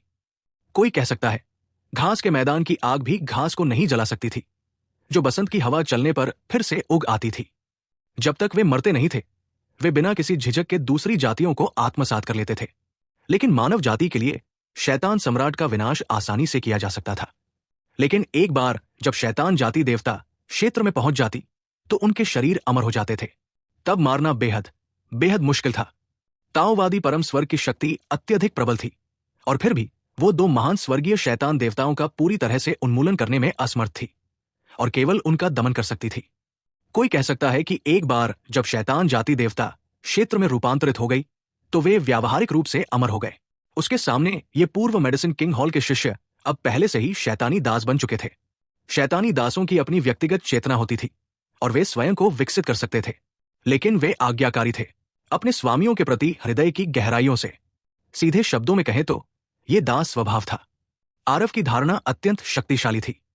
वर्तमान मेडिसिन किंग हॉल के अंदर कई अत्यंत शक्तिशाली अस्तित्व थे, लेकिन वर्तमान आरव उन्हें अपनी दृष्टि में नहीं रखा। दक्षराज, तुम बिल्कुल सही समय पर आए। चूंकि तुम आए हो तो पीछे ही रहो। एक दिव्य राजा शक्ति का शिखर आकाश की ओर भयभीत होकर गया और आरव का स्वागत किया। लेकिन यह सर्वोच्च दिव्य राजा आरव उसे जानता था। वो पहले मेडिसिन किंग हॉल का अतिथि एल्डर चक्रसेन था। बस अब येमी युदाओ स्पष्ट रूप से शैतानी प्रवृत्ति का हो चुका था। पिछले जन्म में आरव का इस चक्रसेन के साथ रिश्ता अभी भी काफी अच्छा था। चक्रसेन की प्रतिभा साधारण थी। सर्वोच्च दिव्य राजा तक पहुंच पाना वास्तव में आरव की ही बदौलत था। चक्रसेन ने आरव को बचपन से ही बड़ा होते देखा था और अपने परिवार के छोटे बेटे की तरह उस पर लाड़ प्यार करता था। लेकिन दुख की बात है, पीछे हट जाओ चक्रसेन, मैं तुम्हें नहीं मार रहा हूं। ये युवा गुरु आज यहां सिर्फ बिज्जदेव को मारने आया है। चक्रसेन को देखकर आरव के मन में जटिल भावनाएं उठीं। हालांकि आरव के बारे में कहा जा सकता था कि वो बिना पलक झपकाए लोगों को मार डालता था, लेकिन जो लोग उसके प्रति दयालु थे उनके प्रति वो पूरी तरह से प्रहार नहीं कर पाता था। हालांकि वो जानता था कि ये व्यक्ति पहले से ही शैतानी प्रवृत्ति का था। आरव की ताकत के बारे में सिर्फ मेडिसिन किंग हॉल के उच्च वर्ग ही जानते थे। चक्रसेन हमेशा मेडिसिन किंग हॉल में ही रहा था, इसलिए उसे कुछ समझ नहीं आया। उसके मन में अभी आरव को पकड़ने और अपने गुरु से इसका श्रेय लेने का ही विचार था। उसकी नजर में आरव तो बस 7वें स्तर का एक छोटा सा नौसिखिया था। हाँ, मुझे मार डालो। क्या तुम लोगों ने सुना? ये लड़का तो बस 7वें स्तर का स्वर्गीय गहन क्षेत्र है और उसने सच में कहा कि वो मुझे मारना चाहता है। चक्रसेन की बात सुनकर सब हंस पड़े। ये बदमाश तब इतना मजाकिया नहीं था। 7वें स्तर का स्वर्गीय गहन क्षेत्र एक सर्वोच्च दिव्य राजा से निपट रहा है। क्या ये मजाक कर रहा है? शायद वो अभी भी पिछले जन्म के युवा गुरु के माहौल में डूबा हुआ है और सोचता है कि हम उस पर वार नहीं करेंगे। चक्रसेन, इस बदमाश के साथ बकवास करना बंद करो। ये लाश तुम ले सकते हो, जल्दी से इसे नीचे उतारो। चक्रसेन ने प्रसन्नतापूर्वक कहा, दक्षराज, मुझे उम्मीद नहीं थी कि तुम्हारे कब्जे में आने और पुनर्जीवित होने के बाद तुम सचमुच इतने उग्र और अभिमानी हो गए हो। मैं, चक्रसेन, आज देखना चाहता हूं कि तुम मुझे कैसे मारोगे। चक्रसेन जोर से हंसा और अचानक आरव की ओर एक हथेली छोड़ दी। पुची, वो हथेली जोर से शोर मचाती हुई आरव के सामने 20 फीट दूर जाकर गायब हो गई। चक्रसेन के हाव भाव बदल गए, सबके चेहरे एकदम बदल गए। ये कैसी स्थिति थी? आरव ने आह भरी और कहा, ठीक है, मैं ही अपनी तारीफ कर रहा था। चक्रसेन स्तब्ध था और अभी भी समझ नहीं पाया था कि क्या हो रहा है। तभी उसने महसूस किया कि उसकी आंखों के सामने अंधेरा छा गया है और वो बेहोश हो गया। आरव की हथेली ने हल्के से धक्का दिया, जिससे चक्रसेन पहाड़ की ढलान पर एक छत पर गिर गया, लेकिन उसकी मौत नहीं हुई। ये अभी क्या हुआ?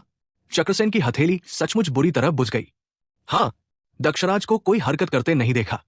सार ऊर्जा के उतार चढ़ाव का जरा भी आभास नहीं है। क्या ऐसा हो सकता है कि चक्रसेन खुद लड़खड़ाकर गिर गए हों? लेकिन यह संभव नहीं है ना? यह ठीक नहीं है। यह दक्षराज थोड़ा अजीब लग रहा है।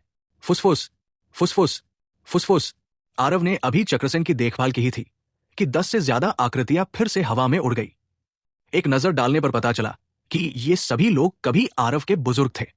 हालांकि उनकी ताकत और हैसियत आरव से कहीं कम थी, फिर भी बिना किसी अपवाद के वे सभी आरव को बड़ा होते हुए देखते रहे। इसके अलावा आरव के साथ उनका रिश्ता भी कुछ खास बुरा नहीं था। ये दृश्य देखकर आरव को समझ में कैसे नहीं आया कि क्या हो रहा है। ये बिज्जदेव सचमुच हद दर्जे का बेशर्म था। उसने उसे कार्रवाई करने से रोकने के लिए इस तरह की चाल चलने की सोची भी थी। लेकिन क्या यह इतना आसान होगा? भनभनाहट। आरव की आत्मशक्ति फूट पड़ी और सीधे इन दर्जन भर आकृतियों के चेतना सागर पर हमला कर दिया। दिव्य आत्मा का आक्रमण। आरव के वर्तमान दिव्य आत्मा स्तर में इन लोगों पर दिव्य आत्मा के आक्रमण करते हुए उनके पास प्रतिरोध करने की शक्ति ही नहीं बची थी।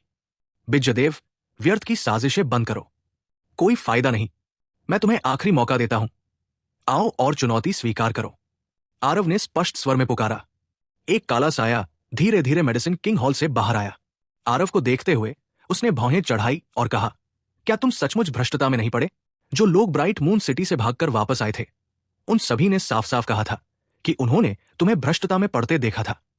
पहले की जांच पड़ताल से उसे आखिरकार एहसास हुआ कि आरव मानसिक भ्रष्टता में नहीं पड़े थे। आरव ने शांत भाव से कहा, तुम बहुत निराश लग रहे हो। मेरी खातिर तुमने सचमुच बहुत कष्ट सहे हैं। मानना ही होगा कि आरव सचमुच बहुत कम अंतर से इसके आगे झुक गए थे। अगर नंदिनी न होती तो आरव इस समय बहुत पहले ही पतन के गर्त में गिर चुके होते। स्वपुत्र का आदेश सचमुच कष्टकारी है। अब मुझे अंततः कुछ कुछ समझ में आया कि महामहिम शैतान मास्टर आपको समाप्त करने के लिए कोई भी उपाय क्यों अपनाना चाहते थे। बिज्जदेव ने भी हल्की सी आह भरी और कहा, कई सौ वर्षों तक चुपचाप पड़े रहने के कारण बिज्जदेव स्वाभाविक रूप से भावनाओं के उतार चढ़ाव से भरे हुए थे। वो शार्दुल आरव के लिए ही पैदा हुआ था। हालांकि वो कई सौ वर्षों तक छिपा रहा और फिर भी आरव को मार नहीं सका। आरव के लिए उसने सचमुच अपने दिमाग पर जोर डाला, लेकिन वो उसे मार नहीं सका। आरव का जीवन सचमुच बहुत दृढ़ था। बिज्जदेव को देखकर आरव की हत्या की मंशा अब और छिप नहीं सकी। उसने बिज्जदेव की ओर देखा और ठंडे स्वर में कहा, मैं तो बस इतना ही पूछ रहा हूं कि दीक्षा अभी कैसी है? बिज्जदेव मुस्कुराए और बोले, और कैसे हो सकती है? क्या तुम्हें पहले से पता नहीं है? क्या तुम्हें लगता है कि मैं उसे छोड़ दूंगा? हो, स्वर्ग के आदेश के पुत्र का तो अकेलापन ही तय है। आरव की निगाहें गहरी हो गई। हत्या की मंशा आसमान छू रही थी। स्थिति देखकर बिज्जदेव हल्के से मुस्कुराए और बोले, लगता है तुम मुझसे बहुत नफरत करते हो, लेकिन तुम्हारा विरोधी मैं नहीं हूं। जब से तुम आए हो, मुझे, तुम्हारे बड़े भाई को स्वाभाविक रूप से तुम्हारे लिए एक बड़ी दावत का इंतजाम करना होगा। फुसफुसाहट। आरव की आंखों के सामने अचानक सैकड़ों आकृतियां प्रकट हुई। इनमें से हर एक व्यक्ति में शैतानी ऊर्जा उमड़ पड़ी। चक्रसेन और वे लोग भी जिन्हें उसने पहले बेहोश कर दिया था, वे सब भी जाग गए और आरव को बीच में घेर लिया। 9 पूर्ण देव संहारक तलवार संरचना, तुम्हें पता है? बिज्जदेव ने मंद मुस्कान के साथ कहा। आरव का चेहरा काला पड़ गया और उसने घृणा से दांत पीसते हुए कहा, तुम मृत्यु के पात्र हो। ये 9 पूर्ण देव संहारक तलवार संरचना वास्तव में एक देवता श्रेणी की तलवार संरचना थी, जो रुद्रदेव ने गॉड फॉल्स पर्वत श्रृंखला में प्राप्त की थी। उस समय रुद्रदेव ने भारी कीमत चुकाई और अश्विनी को कार्रवाई के लिए आमंत्रित किया। ये एक भव्य संरचना थी जो विशेष रूप से मेडिसिन किंग हॉल के लिए बनाई गई थी। अश्विनी स्वाभाविक रूप से इस देवदाव व्यू रचना को प्रस्तुत करने में असमर्थ थे, लेकिन उन्होंने इस व्यू रचना को समझ लिया और इसे एक अर्धदेवता श्रेणी की भव्य व्यू रचना में परिवर्तित कर दिया।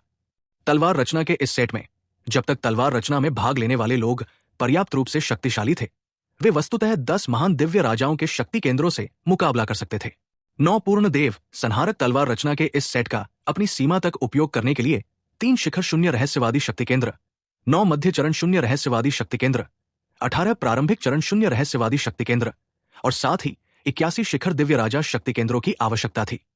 यद्यपि अश्विनी ने मेडिसिन किंग हॉल को इस व्यू रचना को सरल बनाने में मदद की, मेडिसिन किंग हॉल की शक्ति के साथ वे तलवार रचना के इस सेट को बिल्कुल भी नहीं बना सके। पिछले जन्म में मेडिसिन किंग हॉल के पास इतने सारे शक्ति केंद्र नहीं थे, वे इसे केवल एक बार और सरल बना सकते थे। लेकिन अब आरव के सामने खड़े इन महाशक्तियों ने तलवारों की ये संरचना एक साथ इकट्ठा कर ली है। हो, तुमसे निपटने के लिए मैंने तुम्हारे पुराने मित्रों के साधना क्षेत्रों को बढ़ाने के लिए गुप्त कलाओं का जबरदस्ती इस्तेमाल किया।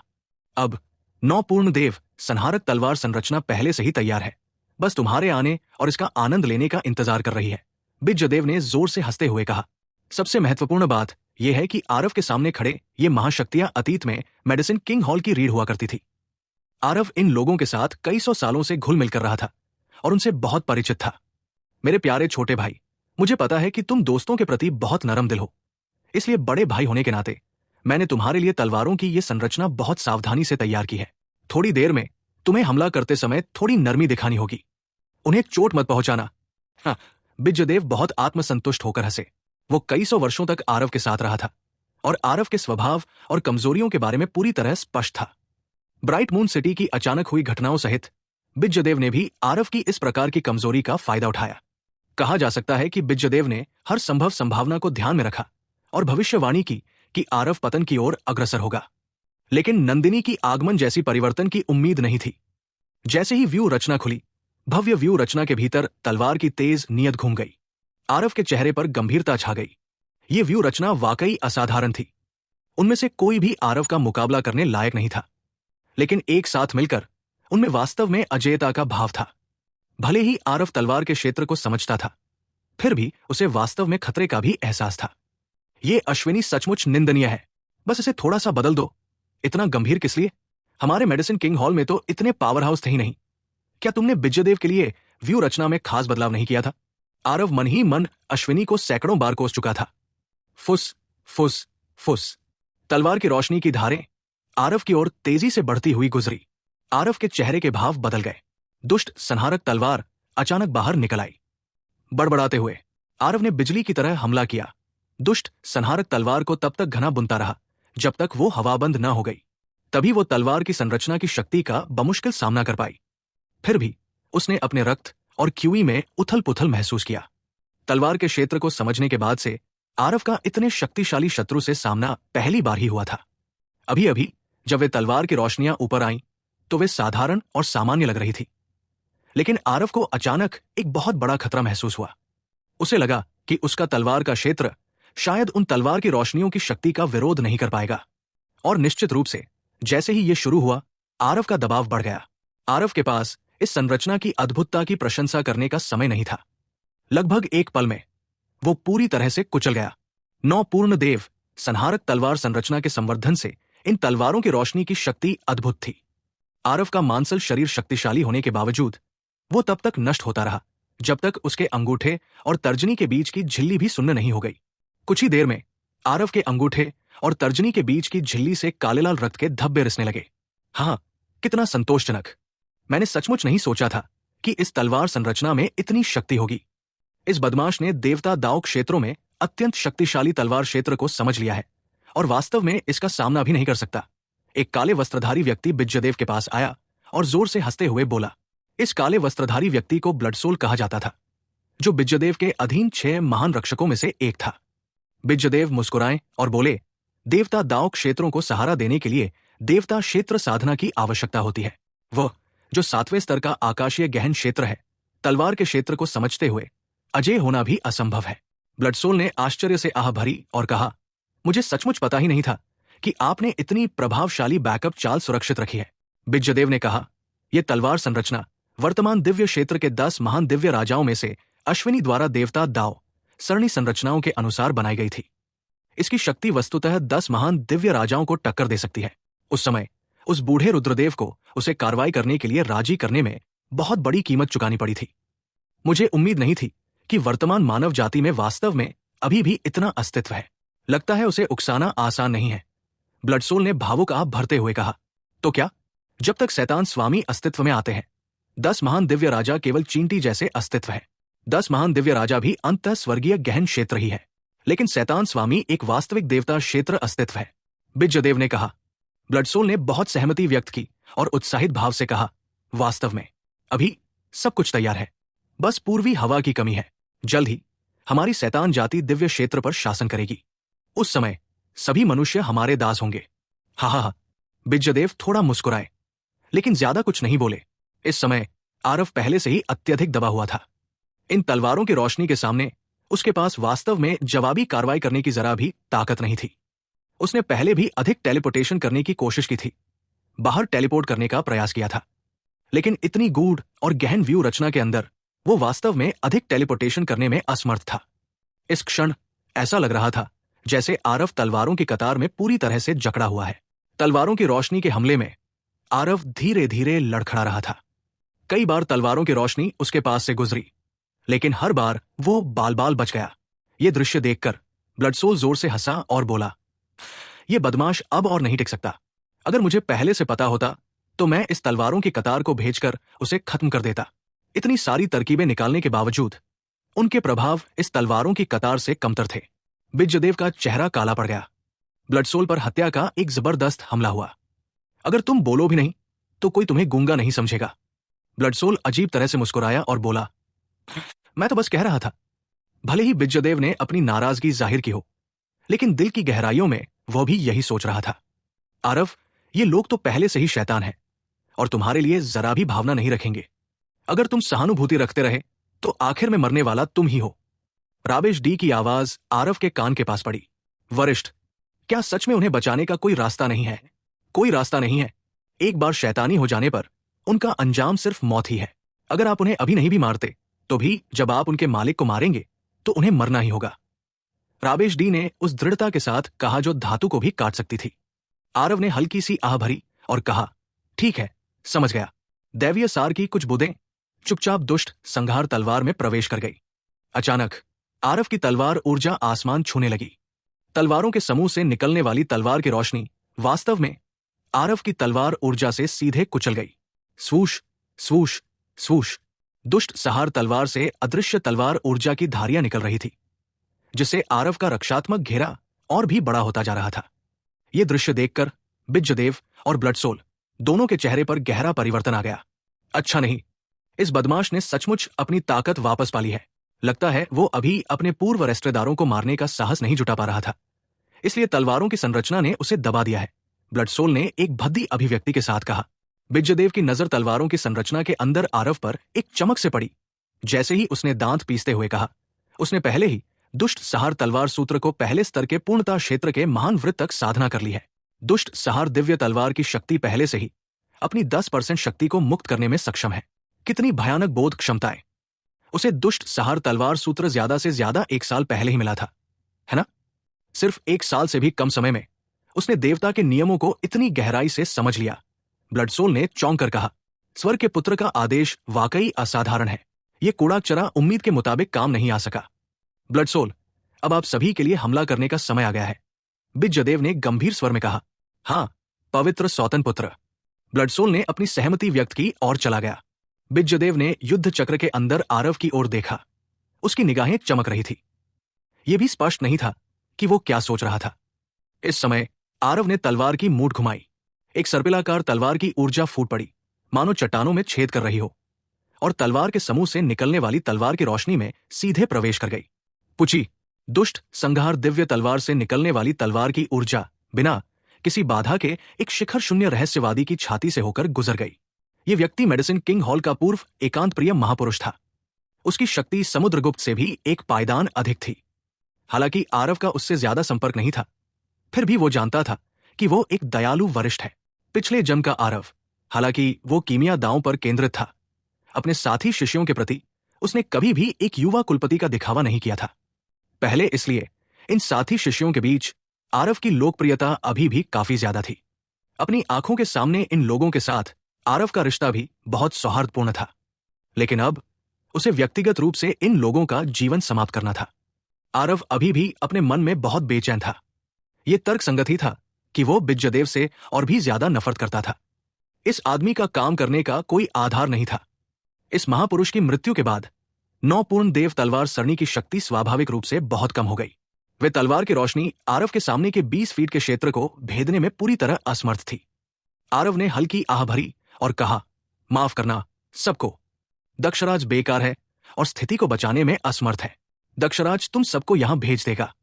ये द्वेष दक्षराज निश्चित रूप से तुम सबको बदला लेने में मदद करेगा। बात खत्म होते ही आरव की आकृति तुरंत गायब हो गई। फिर एक के बाद एक आकृतियां आसमान से नीचे गिरी।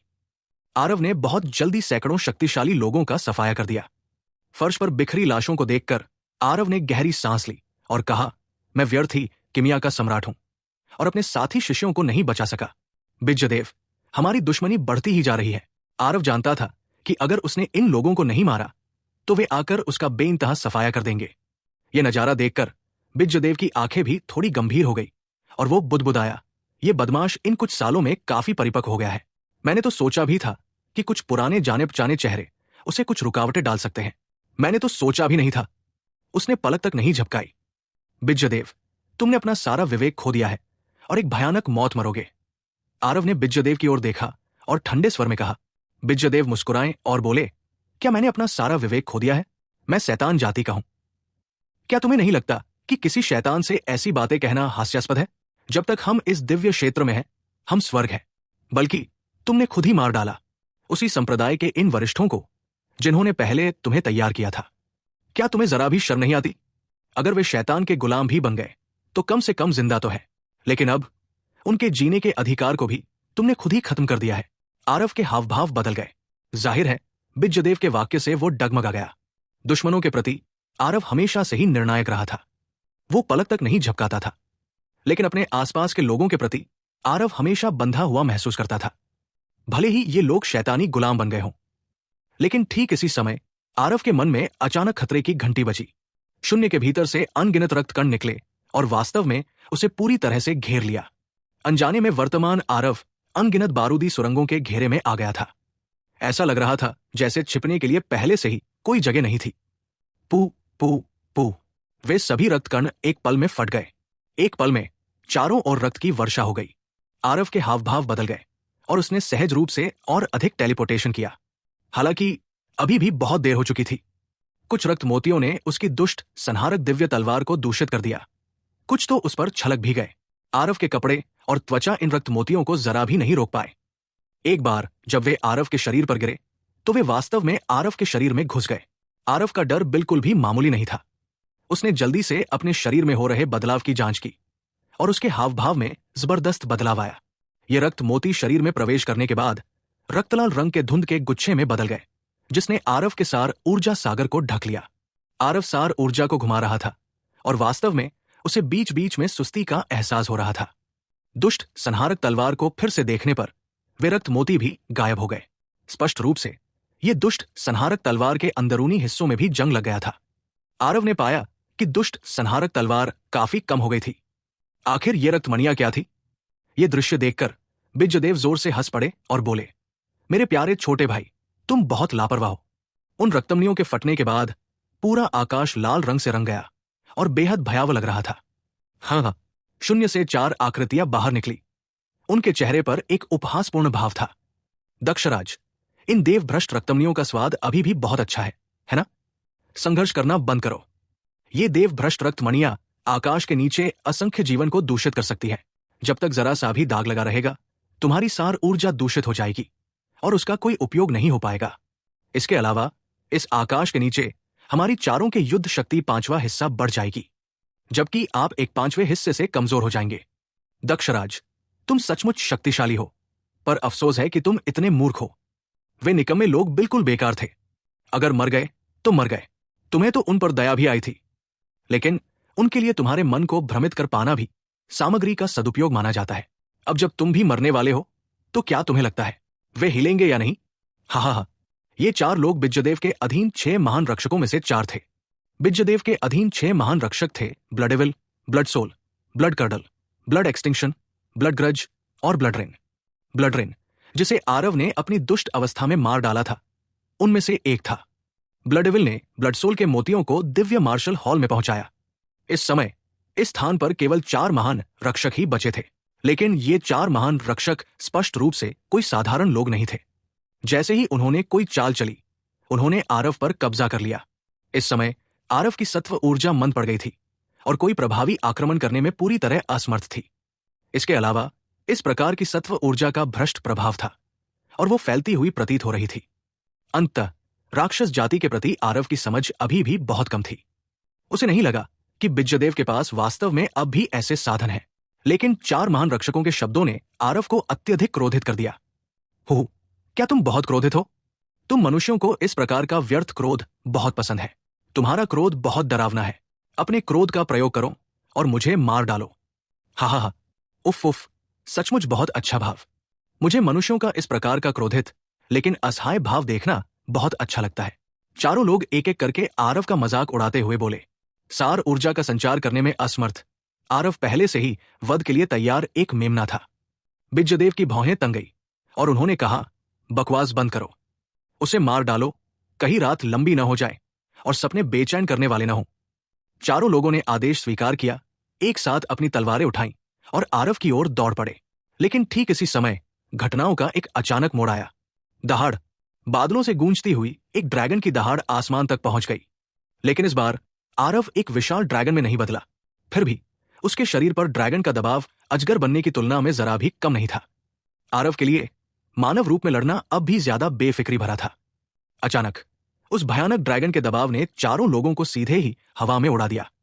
चूंकि मैं सार ऊर्जा का उपयोग नहीं कर सकता, इसलिए मैं सिर्फ मांसल शरीर की शक्ति का उपयोग करूंगा, आरव ने बहुत उदासीनता से कहा। हवा के झोंके से उड़ जाने के बावजूद ब्लड सोल उन चारों को कोई चोट नहीं आई। ये दृश्य देखकर ब्लड सोल मुस्कुराए बिना नहीं रह सका और बोला, तुम्हारे मांसल शरीर की शक्ति तो स्तर 9 के शिखर तक भी नहीं पहुंचती। हम चारों से निपटना तो मौत ही है। रक्त पिपासु की शक्ति आरव ने पहले भी कई लोगों पर देखी थी, लेकिन उन लोगों की तुलना में उसकी आंखों के सामने इन 4 लोगों में असमानता बहुत ज्यादा थी। एक रक्तिम प्रकाश आकाश की ओर चमक उठा। चारों लोगों ने एक अजीब ब्लेड जैसा वेग धारण किया और आरव की ओर बढ़े, जैसा कि अपेक्षित था।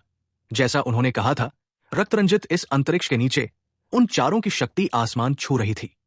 आरव स्पष्ट रूप से महसूस कर सकता था कि इन 4 लोगों की शक्ति वास्तव में साधारण शून्य रहस्यवादी शक्तियों से कहीं अधिक थी। महत्वपूर्ण रूप से 4 लोगों के एक दूसरे पर आरोपित होने से वेग और भी प्रभावशाली और चौंकाने वाला था। आरव ने अग्निछड़ी निकाली और चारों लोगों से भिड़ गया और वास्तव में जरा भी नुकसानदेह स्थिति में नहीं पड़ा। आरव की ड्रैगन तरंग लंबे समय से अंतिम चरण की आत्मा श्रेणी तक विकसित हो चुकी थी। उसकी शक्ति में वृद्धि कोई मामूली सी भी नहीं थी। सार ऊर्जा का उपयोग न करते हुए भी आरव ड्रैगन जाति की युद्ध तकनीकों पर निर्भर होकर उन शक्तिशाली शक्तियों से युद्ध कर सकता था, जो शून्य रहस्यवाद के शिखर से भी आगे निकल गए थे। ये कैसे संभव है? तुम वास्तव में रक्त स्वर्ग के भ्रष्ट करने वाले ईश्वर से प्रभावित नहीं हो, ब्लड सोल ने आश्चर्य से कहा। आरव लड़ते हुए उसने तिरस्कार पूर्वक कहा, एक सच्चा ड्रैगन मांसल शरीर दुनिया का एक अत्यंत यांग और अदम्य शरीर है। तुम्हारे घृणित उपायों के साथ ये मुझ पर कैसे बाध्यकारी प्रभाव डाल सकता है? धिक्कार है। इस बदमाश की चालें सचमुच अंतहीन धारा में उभरती है। एक रक्षक ब्लड कर्डल ने गुस्से से कहा। साधना क्षेत्र में वृद्धि के बाद आरव का असली ड्रैगन वंश बहुत पहले ही पवित्र पद पर पहुंच चुका था। ड्रैगन जाति का वंश दुनिया के सबसे उत्तम वंशों में से एक था। ये गॉडबेन द्वारा कैसे दबाया जा सकता था? रक्तस्वर्ग, अभिमानी अजगर जाति कभी किसी के आगे सिर नहीं झुकाएगी, यहां तक कि राक्षस जाति भी नहीं। ये दृश्य देखकर बिज्जदेव की निगाहें लगातार टिमटिमाती रहीं। जाहिर है वो काफी हैरान थे। स्वर्ग के पुत्र, उसे सिर्फ 20 साल या उससे भी कम समय से न देख पाने के कारण उसके पास कितने तुरुप के पत्ते हैं। हालांकि बात यहां तक पहुंच ही गई है, उसके तुरुप के पत्ते खत्म हो जाने चाहिए, है ना? पीछे की ओर सोचते हुए बिज्जदेव के मुंह के कोनों पर अनजाने में एक मुस्कान उभर आई। वो स्वाभाविक रूप से जानते थे कि स्वर्ग के पुत्र से निपटना मुश्किल है। उन्होंने इतनी सारी आकस्मिक योजनाएं इसलिए बनाई थी ताकि आरव के तुरुप के पत्ते खत्म हो जाएं। तुम में से कुछ लोग खेलना बंद करो, जल्दी से उसे खत्म करो। बिज्जदेव ने कुछ झुंझलाहट से कहा। बिज्जदेव की आवाज सुनकर चारों आकृतियां तेजी से पीछे हटी और तुरंत आरव से दूरी बना ली। आह, कितना उबाऊ! इतना दिलचस्प इंसान मिलना मुश्किल है। अब और नहीं खेल सकते, ब्लडसोल ने बेबसी से कहा। छोड़ो भी, प्रभु पवित्र पुत्र तो पहले से ही दुखी है। अगर हम अभी इसे गंभीरता से नहीं लेंगे तो शायद वो हमें मिटा ही देंगे, ब्लड कर्डल ने कहा। लेकिन ये बदमाश वाकई ताकतवर है। सार ऊर्जा का इस्तेमाल न करने की स्थिति में उसने हम चारों के साथ बराबरी पर मुकाबला लड़ा। कोई आश्चर्य नहीं कि वो स्वर्ग के आदेश का पुत्र है। ये ताकत वाकई भयानक है। और एक रक्षक ब्लड एक्सटिंक्शन ने कहा, उसकी ताकत चाहे कितनी भी बड़ी क्यों न हो, बस यही है और कुछ नहीं। चलो भी, ब्लडसोल ने ठंडे स्वर में कहा। बात खत्म होते ही चारों लोग एक धमाके के साथ खून के धुंध के बादल में बदल गए। चार लंबी कृपाणें मिलकर एक हो गई। आरव की निगाहें गहरी हो गई, जिससे एक स्तब्ध भाव प्रकट हुआ। ये चाल कुछ असाधारण लग रही थी। ये छहों रक्त संघनित पवित्र शरीर वाले हैं। इस शरीर का भयानक पहलू यह है कि ये अलग अलग युद्ध कर सकते हैं और एक शरीर में विलीन भी हो सकते हैं। तुम बहुत भाग्यशाली हो कि ब्लडरैन को तुमने मार डाला और ब्लडरविल भी मेडिसिन किंग हॉल में नहीं है, लेकिन तुमसे निपटने के लिए ये चारों ही पर्याप्त होंगे। बिज्जदेव ने बगल में खड़े होकर बहुत शांत भाव से समझाया। स्पष्ट रूप से उन्हें इन चारों के संयुक्त आक्रमण पर पूरा भरोसा था। 6 महान रक्षकों के संयुक्त शरीरों के आक्रमण से निपटना उनके लिए भी काफी कठिन था। इन 6 महान रक्षकों को शैतान गुरु ने बहुत बड़ी कीमत चुकाकर बनाया था। शैतान मास्टर ने 24 रक्त संघनित पवित्र शरीरों को बनाने में कई हजार साल लगाए थे। एक बार जब ये 24 रक्त संघनित पवित्र कायाएं एक में मिल जाती तो स्वर्ग स्थिरीकरण दिव्य राजा मानवीर भी यहां होते तो भी ये उनके लिए बहुत अधिक होता। इन कुछ वर्षों में राक्षस जाति ने गुप्त रूप से जो गतिविधियां की, उनमें से अधिकांश इन 24 रक्त संघनित पवित्र कायाओं द्वारा पूरी की गई। जिन परिस्थितियों में शैतान गुरु प्रकट नहीं हो पाए, उन परिस्थितियों में ये 24 रक्त संघनित पवित्र कायाएं उनके प्रतिनिधि कहे जा सकते हैं।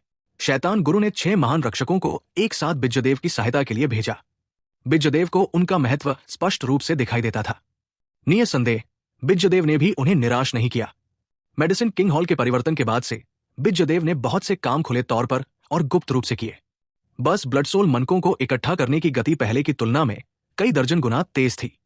इस विशाल परियोजना को बिज्जदेव ने भी कुछ समय पहले ही पूरी तरह से पूरा किया था। शुरू से ही शैतान मास्टर बिज्जदेव के प्रदर्शन से बहुत संतुष्ट थे। एकमात्र अपवाद आरव था। अचानक आरव की नजर तेज हो गई। रक्त के वे 4 फटे बादल अचानक एक साथ इकट्ठा हो गए, एक व्यक्ति बन गए। लेकिन इस व्यक्ति का आभा मंडल उन 4 लोगों से बिल्कुल अलग था। आभा मंडल से ही अंदाजा लगाया जा सकता है कि इस व्यक्ति की शक्ति बहुत भयानक थी। हु, इस अंतिम घड़ी का भरपूर आनंद लो, बिज्जदेव ने उपहासपूर्वक कहा। यह सुनकर आरव मुस्कुरा उठे और बोले, चूंकि तुम जानते हो कि मैं स्वर्ग के आदेश का पुत्र हूं, तो तुम्हें हिसाब के लिए तैयार रहना चाहिए। इतनी बड़ी चालें, और तुम स्वर्ग के आदेश के पुत्र को मारना चाहते हो? आरव की उपहासपूर्ण हंसी सुनकर बिज्जदेव के भाव बदल गए। बिज्जदेव की निगाहें तेज हो गई। उन्होंने देखा कि आरव ने सचमुच धीरे धीरे पवित्र ड्रैगन टोकन वापस ले लिया। आरव ने धीरे से अपनी आंखें बंद कर ली। उसके पूरे शरीर की सभी मांसपेशियां लयबद्ध रूप से कांप रही थी। क्या ये शैतान आखिरकार इसका इस्तेमाल करने वाला है? 50,000 साल से भी ज्यादा समय बाद आखिरकार इसे एक बार फिर देख रहा है। अंतरिक्ष मीनार के अंदर राबेश डी लगातार युद्ध की स्थिति पर ध्यान दे रहा था। जब उसने आरव को पवित्र ड्रैगन टोकन रखते देखा तो उसे पता चल गया कि यह छोटा सा शैतान कोई बड़ा कदम उठाने वाला है। आरव ने लंबे समय से ड्रैगन तरंग को आत्मा पद पूर्णता क्षेत्र तक विकसित किया था। जहां तक दिव्य पद ड्रैगन तरंग की बात है, वो तो बस किंवदंतियां थी। हालांकि 1 लाख वर्षों में एक व्यक्ति जिसने वास्तव में ड्रैगन तरंग को दिव्य पद तक विकसित किया, वो राबेश डी था। ड्रैगन कबीले के दिव्य शिलालेखों में ठीक यही दर्ज था कि ड्रैगन तरंग को दिव्य पद तक कैसे प्रशिक्षित किया जाए। राबेश डी की अद्भुत प्रतिभा से उसने दिव्य शिलालेखों को समझ लिया और दिव्य यानी कि देवता पद ड्रैगन तरंग प्राप्त कर ली। इस तरह वो इन 1 लाख वर्षों में ड्रैगन कबीले का सबसे शक्तिशाली योद्धा बन गया। लेकिन राबेश डी ने उस समय लगभग 500 वर्ष दिव्य पद ड्रैगन तरंग को समझने में बिताए। लेकिन आरव ने तो 10 दिन आत्मिक श्रेणी के ड्रैगन तरंग से लेकर दिव्य श्रेणी के ड्रैगन तरंग तक दिव्य शिलालेखों की सभी समझ की तरह सबसे कठिन था दहलीज पार करना। लेकिन दहलीज पार करना आरव के लिए बहुत आसान था। भले ही राबेश डी ने अपने दिल में पहले से ही इसकी तैयारी कर रखी थी, फिर भी वो आरव की समझ की गति देखकर विस्मय से दंग रह गया। सचमुच अतिवम ड्रैगन आत्मा होने के योग्य इस तरह की समझ की क्षमता को स्वर्ग विरोधी कहा जा सकता है। एक ऐसा शरीर जो लाखों वर्षों में एक बार मिलना मुश्किल है, सचमुच अकल्पनीय। ये लड़का अपने हर शरीर में रहस्यों से भरा है। आखिर उसकी ये अतीवम ड्रैगन आत्मा कैसे बनी? राबेश डी ने सिर हिलाया और आप भरते हुए कहा। उसे भी अब तक समझ नहीं आया था। आरव तो साफ तौर पर एक मानव मार्शल कलाकार था, फिर उसके पास ड्रैगन जाति का ऐसा शरीर क्यों होगा जो लाखों सालों में एक बार भी मिलना मुश्किल है? रक्त संघनित पवित्र शरीर के हाथ में एक लंबा ब्लेड था। उसकी आभा अद्भुत थी।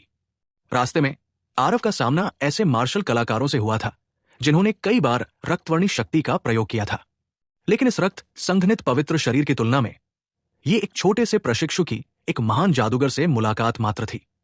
नरक में जाओ, आकाश को रक्त से रंगो। एक साहसी और उन्मुक्त ब्लेड एक अकारण कुचलने वाली शक्ति लेकर सीधे आरव के चेहरे की ओर बढ़ा। किनारों से देखने पर उस तेज ब्लेड की रोशनी ने रक्तवर्णी आकाश को लगभग 2 भागों में विभाजित कर दिया। दहाड़ उसी समय एक आभासी रूप से साकार हुए सुनहरे ड्रैगन के पंजे ने भी आकाश को चीर दिया और उस रक्तरंग के ब्लेड की रोशनी का स्वागत किया। ब्लेड की रोशनी बनाम ड्रैगन के पंजे की टक्कर, इसने लोगों की गर्दनें सिकोड़ दी।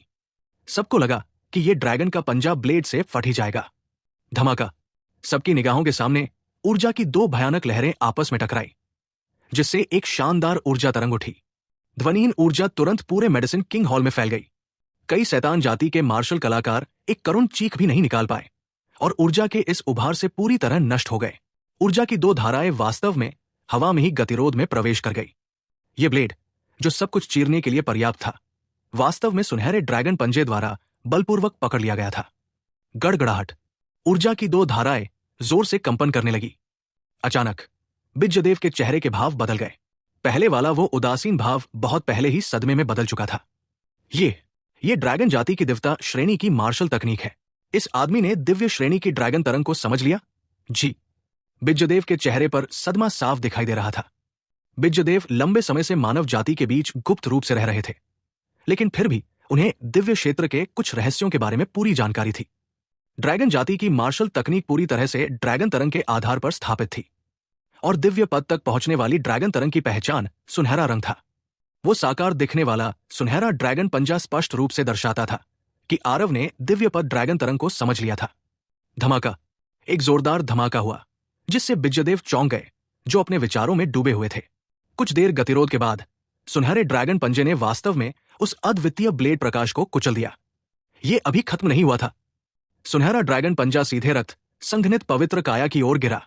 आहे, दयनीय चीखों के बीच रक्त संघनित पवित्र काया सीधे रक्त धुंध के बादल में जा गिरी। कुंडलित ड्रैगन भयानक मुट्ठी के नीचे से काली धुंध के 4 बादल निकले। फुसफुस, फुसफुस, फुसफुस। उन रक्त धुंध ने वास्तव में काली गैस को केंद्र बनाकर एक बार फिर 4 आकृतियों को संघनित कर दिया। अगर वे चारों ब्लड सोल नहीं थे तो कौन हो सकता था? देवी पद कुंडलित ड्रैगन भयानक मुट्ठी ने वास्तव में उन्हें एक ही हथेली में नहीं मारा। ब्लड सोल के हृदय में भय का भाव था। उसके चेहरे का रंग भी काफी फीका पड़ गया था। वो बहुत पीला दिखाई दे रहा था। जाहिर है, हालांकि इस हथेली ने उसे मरा नहीं, लेकिन इसने उसकी शक्ति को भी बहुत कम कर दिया। हाँ, अगर ये हथेली और भी शक्तिशाली होती तो भी क्या फायदा? हम इसे कुछ अमर शरीर वाले हैं, तुम हमें नहीं मार सकते। हाँ, ब्लड सोल ने एक पागल सी हंसी निकाली, जबकि आरव, जो पूरी तरह से हिल नहीं रहा था, ने अचानक अपनी आंखें खोल दी।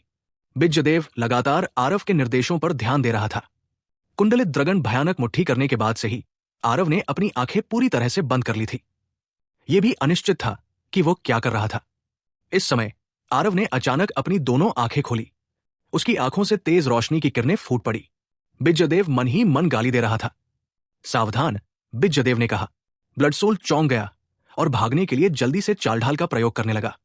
पुच्ची, 4 लोगों में से 3 लोग बच गए, लेकिन एक आकृति ऐसी थी जिसे आरव ने एक बार फिर सीधे खून के धुंध में काट डाला। बस इस बार आरव ने उसे होश में आने का मौका नहीं दिया। तलवार के क्षेत्र में आरव ने काली गैस के उस बादल सहित सब कुछ पीस डाला। चारों में से एक ब्लड ग्रज मर गया। ब्लड सोल, तीनों के चेहरे पर बिजली सी चमक उठी। उन्होंने आरव की ओर देखा और ऐसे भाव से बोले जैसे उन्होंने कोई भूत देख लिया हो। तुमने ईश्वर भ्रष्ट रक्तमनका का समाधान किया? तुमने ये कैसे किया? उस दृश्य से पहले युद्ध तकनीक का प्रयोग करते समय आरव को जरा भी सुस्ती महसूस नहीं हुई थी। दुष्ट संहारक तलवार की शक्ति फिर से अपनी चरम अवस्था में पहुंच गई। स्पष्ट रूप से आरव ने ईश्वर भ्रष्ट रक्तमनका का पूरी तरह से समाधान कर दिया था। बस ब्लड सोल को यह विश्वास करने की बिल्कुल भी हिम्मत नहीं हुई कि आरव ने यह कैसे किया। आरव के मुंह के कोनों पर एक ठंडी व्यंग्यात्मक मुस्कान तैर गई जब उसने ठंडे स्वर में कहा, एक मामूली भ्रष्ट करने वाली वस्तु, इसे हटाने में क्या मुश्किल है? यह सोचना कि तुम सब इस घटिया चीज को अभी एक खजाने की तरह समझते हो। ब्लड सोल ने जैसे ही यह सुना, उसका चेहरा कठोर हो गया। घटिया चीज? देव भ्रष्ट करने वाला रक्त मन का एक ऐसा अस्तित्व था जो दिव्य कलाकृतियों को भी भ्रष्ट कर सकता था। जब यह आरव के मुंह तक पहुंचा तो क्या यह वास्तव में एक घटिया चीज बन गया? देव भ्रष्ट करने वाला रक्त मन का स्वाभाविक रूप से कोई घटिया चीज नहीं था, लेकिन वे नहीं जानते थे कि आरव के पास एक चंदन ज्वाला है और वो आकाश के नीचे असंख्य वस्तुओं को शुद्ध कर सकता है। ये देव भ्रष्ट करने वाले रक्त मन के केवल मानव निर्मित थे। हालांकि एक शीर्ष स्तर 9 चंदन ज्वाला दुनिया में अग्निसार की सबसे शुद्ध शक्ति थी।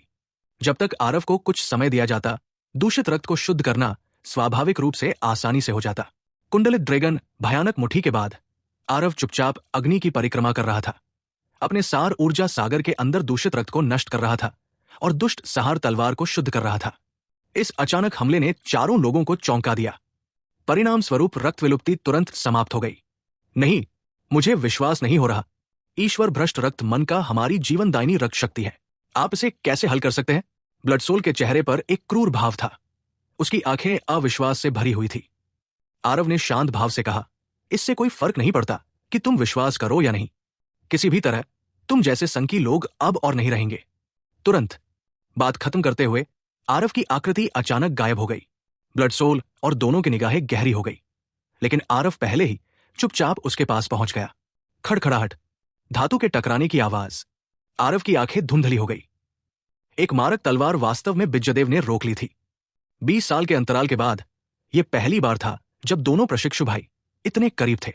हालांकि आरव के हावभाव बदल गए।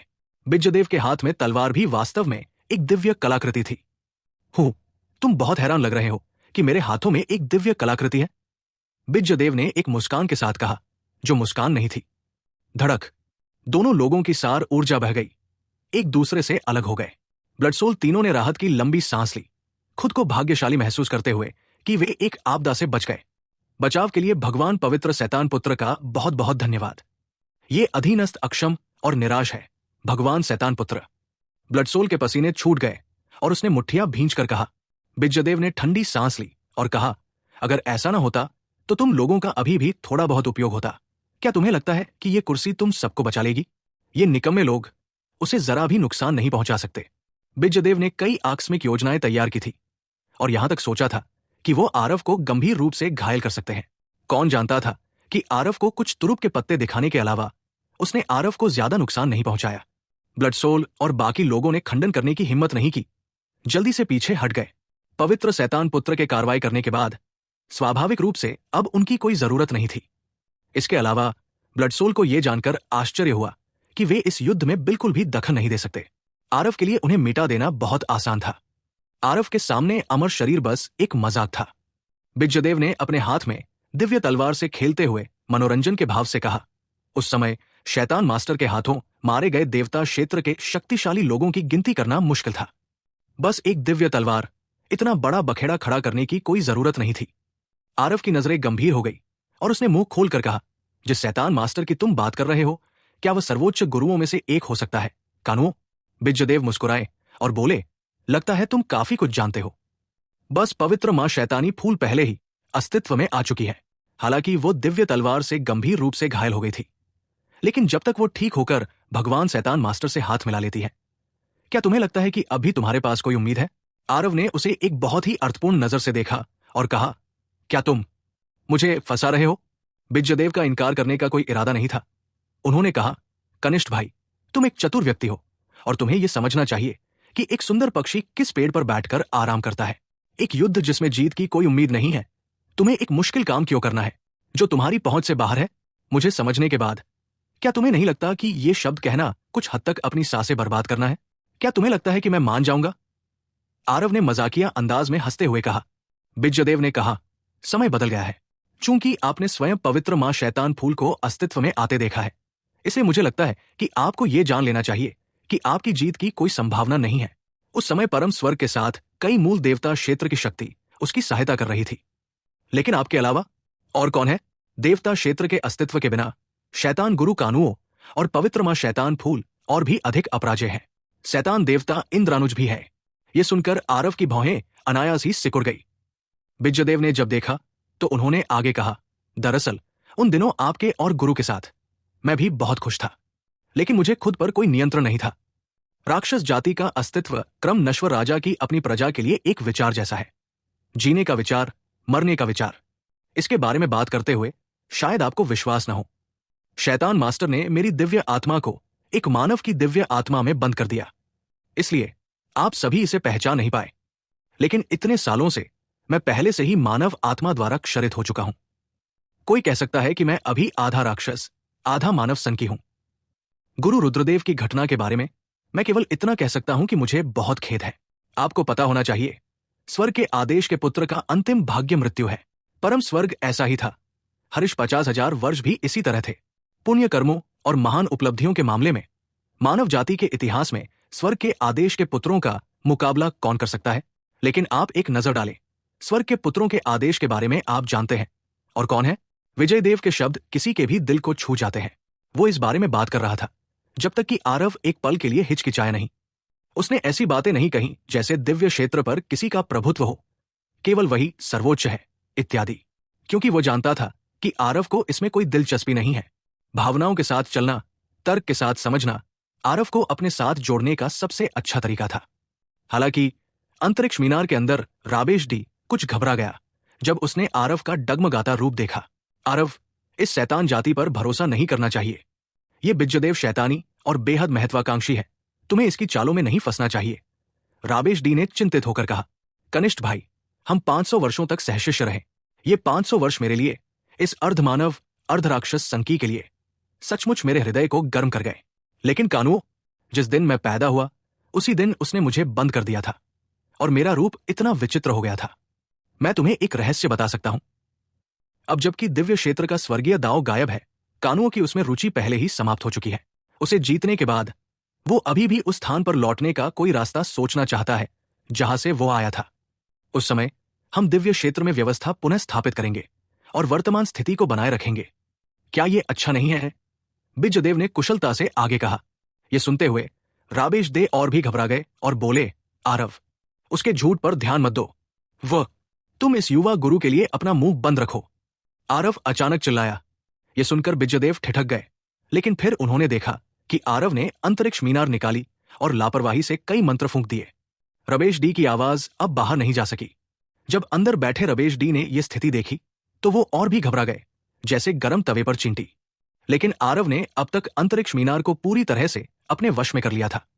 वह, जो एक कृत्रिम आत्मा था, पूरी तरह से असहाय था। जब विजयदेव ने यह स्थिति देखी तो वो मन ही मन खुश हुए बिना नहीं रह सके। लग रहा था कि उनके समझाने का असर हुआ। आपने अभी कहा था वो अपने मूल स्थान पर लौटने का कोई उपाय सोचेगा। इसका क्या मतलब है? आरव ने गंभीर स्वर में पूछा। विजयदेव ने कहा, यह शैतान जाति देवता क्षेत्र की जाति नहीं है।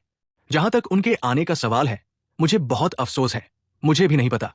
आरव ने भौहें सिकोड़ी और सोचने लगा। यह खबर उसके लिए वाकई एक जबरदस्त खबर थी। लेकिन मैंने सुना है कि कानू ने पहले कहा था। वे, एक रोशनी चमकी। विजयदेव अचानक आगे बढ़े। वो एक ऐसे मौके का इंतजार कर रहे थे जहां आरव अब तक बातें करके ध्यान भटका रहे। उन्हें बिल्कुल भी उम्मीद नहीं थी कि आरव शैतान जाति के प्रति निष्ठा की शपथ लेंगे, लेकिन वो जानते थे कि आरव को राक्षस जाति के इतिहास में जरूर दिलचस्पी होगी। इसलिए उन्होंने कदम दर कदम एक गड्ढा खोदा, आरव की क्षणिक असावधानी का इंतजार करते हुए। जब विशेषज्ञ वार करते थे तो एक पल ही काफी होता था। सलाह में सोच समझकर कार्रवाई में तत्पर। विजयदेव की तलवार बेहद तेज थी। आरव की बेहतर टेलीपोर्टेशन क्षमता की तुलना में वो उससे भी कम नहीं थी। बस विजयदेव ने यह नहीं सोचा था कि लगभग उसी समय आरव ने औजार हिलाया। खटखट खटखट, दो लंबी तलवारें एक दूसरे को काटती हुई आगे निकल गई और संपर्क में आते ही अलग हो गई। दूर ब्लडसोल और बाकी लोग अपनी लार निगलने से खुद को नहीं रोक पाए। अभी अभी का वो दृश्य वाकई बहुत रोमांचक था। वे भी विजयदेव की बातों में आ गए और उन्होंने सोचा कि भगवान पवित्र पुत्र सचमुच आरव को भर्ती कर रहे हैं। लेकिन कौन जानता था कि पल भर में ही स्थिति अचानक बदल गई। Blood extinction. वे, कौन जीता? ब्लडसोल बगल में खड़े ब्लडग्रज से पूछने से खुद को रोक नहीं पाया। ब्लड एक्सटिंक्शन ने अपना सिर हिलाया और उसके चेहरे पर भी घबराहट थी। उफ! आरव की छाती से अचानक ताजा खून की धार फूट पड़ी और वो अनजाने में घुटनों के बल बैठ गया, लेकिन बीच में ही रुक गया। हा हा हा! प्रभु शैतान पवित्र पुत्र सचमुच बहुत शक्तिशाली है। ये दृश्य देखकर ब्लडसोल तीनों लोग अतिशय प्रेम से अभिभूत हुए बिना नहीं रह सके। आरव, क्या तुम ठीक हो? इस समय अंतरिक्ष मीनार का प्रतिबंध भी स्वतः ही हट गया। राबेश डी सीधे अंतरिक्ष मीनार से बाहर भागा और चिंतित होकर आरव को देखा। आरव का रंग मौत जैसा पीला पड़ गया था। उसकी छाती से खून फव्वारे की तरह बह रहा था, जो बेहद डरावना लग रहा था। दिव्य तलवार से भौतिक शरीर पर बने घाव इतने आसानी से नहीं भरते। आरव ने तानाशाह ड्रैगन पुनर्जनन कला को पागलों की तरह घुमाया, लेकिन घाव धीरे धीरे ठीक हुए। मैं ठीक हूं। आरव का रंग चादर की तरह सफेद हो गया था। उसने जोर से कहा, मार डालो उसे। आह! बिज्जदेव के मुंह से चीख निकली, मानो उसके शरीर की सारी ताकत खत्म हो गई हो। पुचल! इस आवाज के बाद बिज्जदेव का शरीर कमर से कट गया। यह दृश्य देखकर ब्लडसोल तीनों के हावभाव एकदम बदल गए। उन्होंने कभी सोचा भी नहीं होगा कि इस बार आरव ही जीतेगा। आरव को सिर्फ छाती में चोट लगी थी, जबकि बिज्जदेव की कमर आधी कट गई थी। इसी तरह एक दिव्य कलाकृति का इस्तेमाल करने पर भी घाव ठीक नहीं हो रहा था। ब्लडसोल तीनों की प्रतिक्रियाएं तेज नहीं थी। वे आरव की ओर दौड़ पड़े, लेकिन निस्संदेह आरव की स्थिति इस समय और भी खतरनाक हो गई थी। राबेश डी के हावभाव काफी बदल गए और वो कुछ करने ही वाले थे, लेकिन आरव ने उन्हें रोक दिया। चलो भी! बात खत्म करते हुए आरव ने धीरे से कुछ बुदबुदाया। एक रहस्यमय और समझ से परे देवता दांव नियम धीरे धीरे प्रकट हुआ। स्पेस टेल अचानक छोटे से बड़ा हो गया और तीनों लोगों की ओर टूट पड़ा। ब्लडसोल तिकड़ी ने सोचा भी नहीं था कि आरव के पास अब भी ऐसा कोई विकल्प है। बिना तैयारी के पकड़े जाने पर वे तुरंत स्पेस स्टेल द्वारा दबा दिए गए। देवता दांव के नियमों को धारण करने वाले स्पेस टेल ने तीनों लोगों को सीधे चूर चूर कर दिया। यहां तक कि उनमें संघनित काली गैस भी स्पेस टेल द्वारा सीधे नष्ट कर दी गई। स्पेस टेल और दुष्ट सहार तलवार मूल रूप से दुष्ट जाति के लिए अभिशाप थे। आरव पहले से ही स्पेस स्टेल की शक्ति का एक अंश खींच सकता था। ये वो कैसे हो सकता है जिसे ब्लडसोल तिकड़ी झेलने में सक्षम थी? बेशक ये मुख्य रूप से आरव द्वारा उन्हें पहले कुंडलित ड्रैगन भयानक मुट्ठी से गंभीर रूप से घायल करने के कारण था। उनकी वर्तमान शक्ति भी पहले से ही काफी कम हो चुकी थी। ओहवार्क! ब्लडसोल तिकड़ी का दमन समाप्त करने के बाद आरव ने भी एक बड़ा कौर खून उगल दिया। दिव्य सार और देवता दांव विधानों की शक्ति का उपयोग करते हुए विशेष रूप से गंभीर रूप से घायल होने की स्थिति में इसने उसके शरीर पर बोझ और भी बढ़ा दिया। आरव! राबेश डी जल्दी से उसे सहारा देने गया। आरव ने हाथ हिलाया और कहा, मैं ठीक हूं। सीनियर, आप पहले अंतरिक्ष मीनार के अंदर वापस जाएं। ये युद्ध अभी खत्म नहीं हुआ है। राबेश डी के चेहरे पर लगातार झिलमिलाहट हो रही थी, लेकिन आखिरकार उसने सिर हिलाया और अनिच्छा से अंतरिक्ष मीनार के अंदर वापस चला गया। फिलहाल इस स्तर का युद्ध उसके लिए पहले से ही संभव नहीं था। इसी समय बिज्जदेव के शरीर से एक रक्तिम प्रकाश आकाश में चमक उठा। कमर पर जहां उसकी हड्डी कटी थी, वो वास्तव में फिर से जुड़ गई थी, जो बहुत ही भयावह लग रही थी। स्पष्ट रूप से वो अपनी शक्ति पुनः प्राप्त करने के लिए समय का सर्वोत्तम उपयोग कर रहा था। आरव की ये तलवार उसके महत्वपूर्ण अंगों को नहीं काट पाई। बिज्जदेव जैसे शैतान की तो बात ही छोड़िए, साधारण योद्धा भी नहीं मारे जा सकते थे। आरव की तानाशाह ड्रैगन पुनर्जनन कला भी चरम सीमा तक पहुंच गई, जिससे उसका घाव भर गया। साथ ही उसने एक टियर 9 औषधि की गोली भी निगल ली। कितना धूर्त कनिष्ठ भाई! तभी रक्त ज्योति के भीतर बैठे बिज्जदेव बोल पड़े। उनका स्वर बर्फ सा ठंडा था। स्पष्ट रूप से उन्होंने आरव के पहले के प्रहार को बहुत गंभीरता से लिया। वो आरव को चरण दर चरण फंसा रहा था, लेकिन उसे उम्मीद नहीं थी कि आरव बस एक चाल का जवाब दूसरी चाल से दे रहा है, और उसने जानबूझकर अंतरिक्ष मीनार को भी उसके देखने के लिए सील कर दिया था। आखिरकार वो आरव की चाल में फंस गया। इस बार भी हार उसी की हुई। तुम तो साजिश रच रहे थे। उन्हें अभी बचाना शायद तुम्हारे लिए बलि का बकरा बनने के लिए ही है ना? आरव की चोटों को और बढ़ाने के लिए ब्लडसोल और बाकी लोगों को आरव के सामने आत्मसमर्पण करने देने में उसे पहले कोई हिचकिचाहट नहीं थी। इस तरह उसे अपने जख्मों से उबरने के लिए और भी ज्यादा समय मिल गया। बिज्जदेव जानता था कि आरव में अभी भी ताकत बाकी है।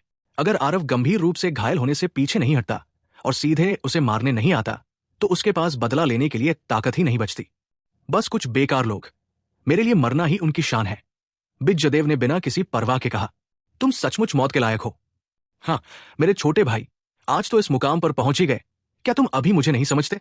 मैं तुम्हें मारने आया हूं। तुम मुझे नहीं मार सकते। इस युद्ध में मरने वाला तुम ही हो। क्या ऐसा है? तो फिर एक और दौर खेलते हैं, कैसा रहेगा? बातें करते हुए आरव धीरे से खड़ा हुआ। रक्त प्रकाश में बिज्जदेव सदमे से दंग रह गया और भयभीत होकर बोला, तुम इतनी जल्दी कैसे ठीक हो सकते हो? आरव ने शांत स्वर में कहा, चूंकि तुम जानते हो कि मैंने मेडिसिन गॉड सोल कैनन प्राप्त कर लिया है, तो क्या तुम इसका अनुमान नहीं लगा सकते? फिर शोधन और हीलिंग में रहस्यमय अंतर्दृष्टि स्तर। बिज्जदेव ने भयभीत होकर कहा, रहस्यमय अंतर्दृष्टि पद की औषधीय गोलियों में देवता दांव के नियम होते हैं। उपचारात्मक औषधीय गोलियां स्वाभाविक रूप से उन नियमों की शक्ति को दूर करने में सक्षम थी जो दिव्य कलाकृतियां घावों पर छोड़ जाती है। तो तुम अभी जाकर मर सकते हो। आरव की उदासीन आवाज सुनाई दी। रक्त प्रकाश में बिज्जदेव की ओर एक तलवार वार करती हुई चली, लेकिन अगले ही पल आरव के हावभाव एकदम बदल गए। उसके शरीर के सारे रोंगटे खड़े हो गए। आरव के लिए खतरे की घंटी बज उठी और उसने पहले ही पल में ज्यादा दूर जाने का फैसला किया। रक्तपात की उड़ती तलवार। रक्तिम प्रकाश के भीतर से अचानक एक विचित्र आवाज आई, जो सामान्यतः बिज्जदेव की आवाज से बिल्कुल अलग थी। हालांकि जब आरव की पुतलियों में अनगिनत रक्तवर्णी उड़ती तलवारें असीम रूप से उभरी, तो आरव ने जबरदस्त दबाव महसूस किया। बिना किसी हिचकिचाहट के तलवार का इरादा दिव्यता से जुड़ रहा है। आरव ने सार ऊर्जा एकत्रित की और दुष्ट संहारक दिव्य तलवार को अपनी सीमाओं तक सक्रिय कर दिया। एक घने तलवार जाल ने रक्तवर्णी उड़ती तलवारों का स्वागत किया। ये उड़ती तलवारें असली तलवारें नहीं थी, बल्कि एक के बाद एक घनी तलवार ऊर्जा की थी। तलवार ऊर्जा और रक्त ऊर्जा एक साथ मिल गई।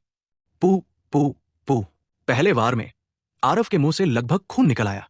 ये देवता दांव नियमों का टकराव था। हालांकि ऐसा लग रहा था कि बिज्जदेव एक स्तर ऊपर थे। आरव ने काले कछुए के खजाने वाली दैवीय कला और तानाशाह ड्रैगन पुनर्जनन कला को घुमाया और बलपूर्वक उसकी लुढ़कती रक्त ऊर्जा को दबा दिया। उसी समय उसके हाथ में दुष्ट संहारक तलवार एक पल के लिए भी नहीं रुकी। तब तक नाचती रही जब तक कि वो अभेद्य नहीं हो गई।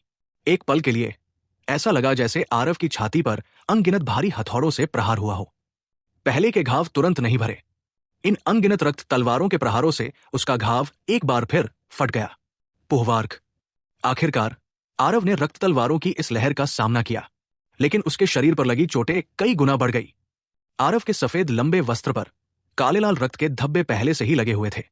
बिज्जदेव से निपटना वाकई इतना आसान नहीं था। रक्त की रोशनी में बिज्जदेव धीरे धीरे बाहर निकले। इस बार उनका कटा हुआ शरीर वास्तव में एक बार फिर पूरी तरह से जुड़ गया। छोटे कनिष्ठ भाई, ये चाल अभी भी ठीक है ना? तुम भी बहुत लापरवाह हो। राक्षस जाति की पुनर्प्राप्ति क्षमता को विकृत माना जाता है। तुम भी ठीक हो गए, क्या मैं ठीक नहीं हो जाऊंगा? बिज्जदेव ने आरव से चौड़ी मुस्कान के साथ कहा। आरव के शरीर में रक्त उथल पुथल मचा रहा था। इस समय वो बोल भी नहीं पा रहा था। वे रक्त तलवारें बहुत ही बेढंगी और साधारण लग रही थी, लेकिन उनकी शक्ति अविश्वसनीय रूप से भयानक थी।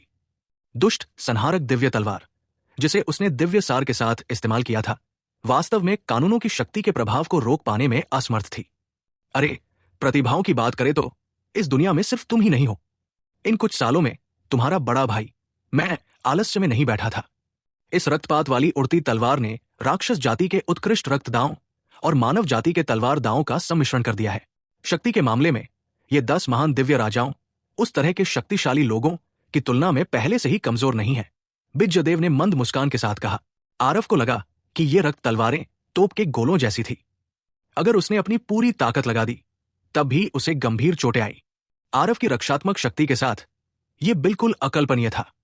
हो, व्यर्थ में अपना दिमाग खराब करना बंद करो। क्या तुम्हें लगता है कि मैं तुम्हें सांस लेने का मौका दूंगा? अब बड़ा भाई तुम्हें तुम्हारे उस लानत मलामत करने के लिए भेज देगा। बिज्जदेव अचानक दृढ़ हो गया। उसने अचानक दिव्य तलवार अपनी हथेली पर मार दी। ताजा खून तुरंत दिव्य तलवार पर फैल गया। रक्तपात की उड़ती तलवार, उस पर वार करो। एक बार फिर अनगिनत रक्तपात की तलवारें हवा को चीरती हुई आई और सीटी की आवाजें लेकर आई। इस हमले में आरव के पास पहले से ही छिपने की कोई जगह नहीं थी, लेकिन अगले ही पल बिज्जदेव के चेहरे के भाव बेहद आकर्षक हो गए। आरव के सामने एक मानवाकार का कछुआ खोल प्रकट हुआ। रहस्यमय कला पवित्र कछुआ खोल। मूल रूप से अतुलनीय रूप से तेज और भयंकर रक्तपात की तलवारें कछुआ खोल से टकराईं और वास्तव में एक भी लहर नहीं उठा सकी।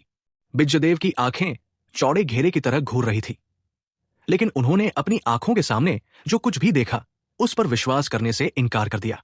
रक्तपात की उड़ती तलवार का एक और दौर। हालांकि इससे अभी भी कोई लहर नहीं उठी। रहस्य कला पवित्र कछुआ कवच के बाद आरव इस समय सार ऊर्जा पुनः प्राप्त करने में लगा हुआ था। आरव की तानाशाह ड्रैगन पुनर्जनन कला देह शक्ति में वृद्धि के बाद पहले से ही 9वें स्तर के अंतिम चरण तक विकसित हो चुकी थी। अभी पुनर्प्राप्ति शक्ति बहुत ही आश्चर्यजनक थी। साथ ही रहस्यमय अंतर्दृष्टि औषधि की गोली का औषधीय प्रभाव अभी तक कम नहीं हुआ था। रहस्य कला पवित्र कछुआ कवच तब तक प्रतिरोध करने के लिए पर्याप्त था जब तक वो कुछ शक्ति प्राप्त नहीं कर लेता। बिज्जदेव को अचानक कुछ याद आया और उन्होंने आश्चर्य से कहा, क्या ये काले कछुआ कुल का खोया हुआ सर्वोच्च खजाना रहस्य कला पवित्र कछुआ कवच हो सकता है? धिक्कार है, इस बच्चे के भाग्य वास्तव में स्वर्ग को चुनौती देने वाले हैं। ये सोचकर बिज्जदेव का चेहरा ठंडा पड़ गया और उन्होंने कहा, बिल्कुल नहीं, उसे शक्ति पुनः प्राप्त करने की अनुमति बिल्कुल नहीं दी जा सकती, अन्यथा परिणाम कल्पना से भी परे होंगे। सहज ही बिज्जदेव को किसी खतरे का आभास हुआ। धमाका! अचानक बिज्जदेव का पूरा शरीर काली गैस से ढक गया। बेकाबू शैतानी ऊर्जा ने लोगों को बेचैन कर दिया। चिलिल! बिज्जदेव ने एक बार फिर अपनी हथेली चीरी, फिर दिव्य तलवार पर अपना खून लगाया। दिव्य तलवार से तीव्र कंपन निकले जो बेहद अनिच्छुक लग रहा था। बिज्जदेव ने एक भयानक मुस्कान के साथ कहा, इस आसन के लिए शादी का जोड़ा होना, ये आपकी शान है। आकाश की ओर उठती शैतानी लपटे, मेरे लिए उन्हें दबा दो। काली गैस के एक बादल ने तुरंत दिव्य तलवार को लपेट लिया। दिव्य तलवार की अनिच्छा वास्तव में पूरी तरह से दब गई। बिज्जदेव की शैतानी ऊर्जा औसत शैतान की तुलना में अनगिनत गुना अधिक शुद्ध थी। उस शैतान देवता इंद्रानुज की तुलना में भी ये बिल्कुल भी कमतर नहीं था। बिज्जदेव ने दहाड़ लगाई। उनके पूरे व्यक्तित्व का आभा मंडल अचानक आसमान छू गया। विस्फोटक मांसपेशियों ने उनके कपड़ों को पूरी तरह से चीर डाला। उनके चेहरे के भाव भी असामान्य रूप से क्रूर हो गए। उनका पूरा व्यक्तित्व एक हिंसक जंगली जानवर जैसा था। दक्षराज, मैं देखना चाहता हूं कि तुम्हारा यह कछुआ कवच कितनी देर तक टिक सकता है। रक्तपातकारी राक्षस तलवार। बिज्जदेव की आकृति अचानक गायब हो गई, मानो हवा में विलीन हो गई हो। धमाक, धमाक, धमाक। अगले ही पल तेज धमाकों की एक श्रृंखला सुनाई दी। रहस्यमय कला पवित्र कछुआ कवच पर भयंकर विस्फोट की आवाजें गूंज उठीं। भयानक ऊर्जा की लहरें परत दर परत फैलती गई, जिससे पूरे मेडिसिन किंग हॉल के घर और पर्वत शरीर धूल के ढेर में बदल गए। इस हद तक का प्रभाव व्यावहारिक रूप से दिव्य राज शक्तियों की सीमा से परे था। बिज्जदेव जानते थे कि यह रहस्यमय कला पवित्र कछुआ कवच निश्चित रूप से आरव द्वारा इस्तेमाल नहीं किया गया था। यह निश्चित रूप से एक बार का खजाना था। जब तक वो लगातार हमला करता, यह रहस्यमय कला पवित्र कछुआ कवच के खर्च को तेज कर सकता था और आरव के ठीक होने का समय कम कर सकता था। दोनों लोग समय के खिलाफ दौड़ रहे थे। रहस्यमय कला पवित्र कछुआ कवच के बाद आरव ने एक भी मांसपेशी नहीं हिलाई। ऐसा लग रहा था मानो बाहरी दुनिया की हर चीज का उससे जरा भी संबंध न हो। अभी कुछ देर पहले अंतरिक्ष मीनार में एक खाली जमीन पर एक जैसे 1000 छोटा फियरी कतारों में खड़े थे। ध्यान से देखने पर ये अग्नि के रूप अलग अलग थे। कुछ पालथी मारकर बैठे थे, कुछ अपनी हथेलियों में आग की लपटों से खेल रहे थे, जबकि कुछ चिंतनशील अवस्था में थे, कुछ तो जोड़े में लड़ भी रहे थे। मंच पर अग्नि के मुख्य शरीर की आंखें थोड़ी बंद थी, पालथी मारकर बैठे थे, मानो वो कुछ समझ रहे हों। अचानक अंतरिक्ष मीनार में एक आवाज गूंजी, फियरी, मुझे तुम्हारी मदद चाहिए। ये बिल्कुल आरव की आवाज थी। फियरी ने झट से आंखें खोली और जवाब दिया, ठीक है बड़े भाई, मैं अभी आ रहा हूं। बात खत्म करते ही उसका पूरा शरीर कांप उठा। वे 1000 छोटे फियरी क्लोन बहते हुए प्रकाश की धाराओं में बदल गए, सीधे उसके शरीर में। फियरी ने एक बार फिर अपनी आंखें बंद कर ली। वो इन 1000 फियरी की समझ को पचा रहा था। 100 सांसों के बाद फियरी ने धीरे से अपनी आंखें खोली। उसकी आंखों में तेज रोशनी की किरणें दिखाई दी। बगल में राबेश डी ने अपना मुंह खोला और कहा, कैसा है? फियरी ने हल्की मुस्कान के साथ कहा, पहला स्तर, मैंने तो मूल बातें सीख ली है।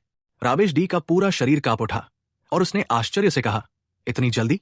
फियरी ने सिर हिलाया और कहा, मैं मूल रूप से एक जनजात अग्नि आत्मा हूं। अग्नि स्रोत की शक्ति को समझने से आधे प्रयास में दोगुने परिणाम प्राप्त होते हैं। हालांकि देवता दांव के नियम कठिन हैं, लेकिन वर्तमान मेरे लिए ये मेरी पहुंच से बाहर नहीं है। इससे भी महत्वपूर्ण बात यह है कि बिग ब्रदर द्वारा सुझाई गई ये विधि अत्यंत सरल है। लेकिन राबेश डी ने आह भरी और कहा, हाँ, मुझे सच में नहीं पता कि उस लड़के का सिर कैसे बड़ा हुआ। इस तरह की साधना विधि के बारे में सोचना भी मुश्किल है। साधना विधि के लिए क्लोन का उपयोग करना, फिर मुख्य शरीर पर इकट्ठा होना, ये एक ही समय में 1000 फियरी के साधना करने के बराबर है। हालांकि इसके प्रभाव मुख्य शरीर द्वारा स्वयं साधना करने की तुलना में कमतर होते हैं। लेकिन एक बार जब ये क्लोन एक साथ आ जाते हैं तो प्रभाव मुख्य शरीर की साधना गति से 10 गुना, यहां तक कि 100 गुना भी हो जाते हैं।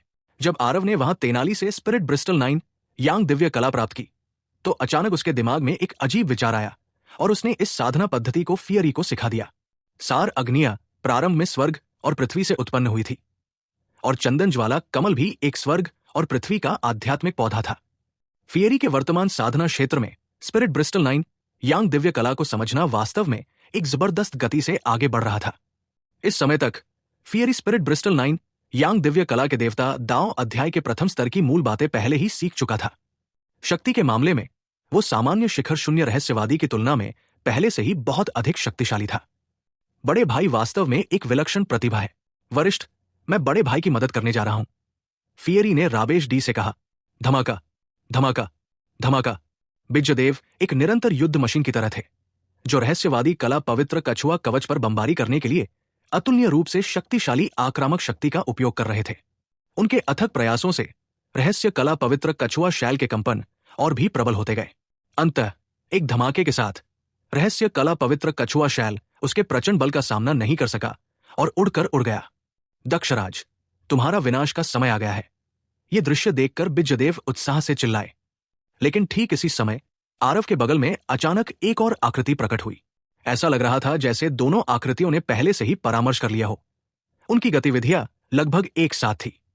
भयानक देवता दाओ शक्तियों की 2 लहरें फूट पड़ी, मानो जुड़वा ड्रैगन नाशपाती उगल रहे हों। क्रोध तलवार अग्निकमल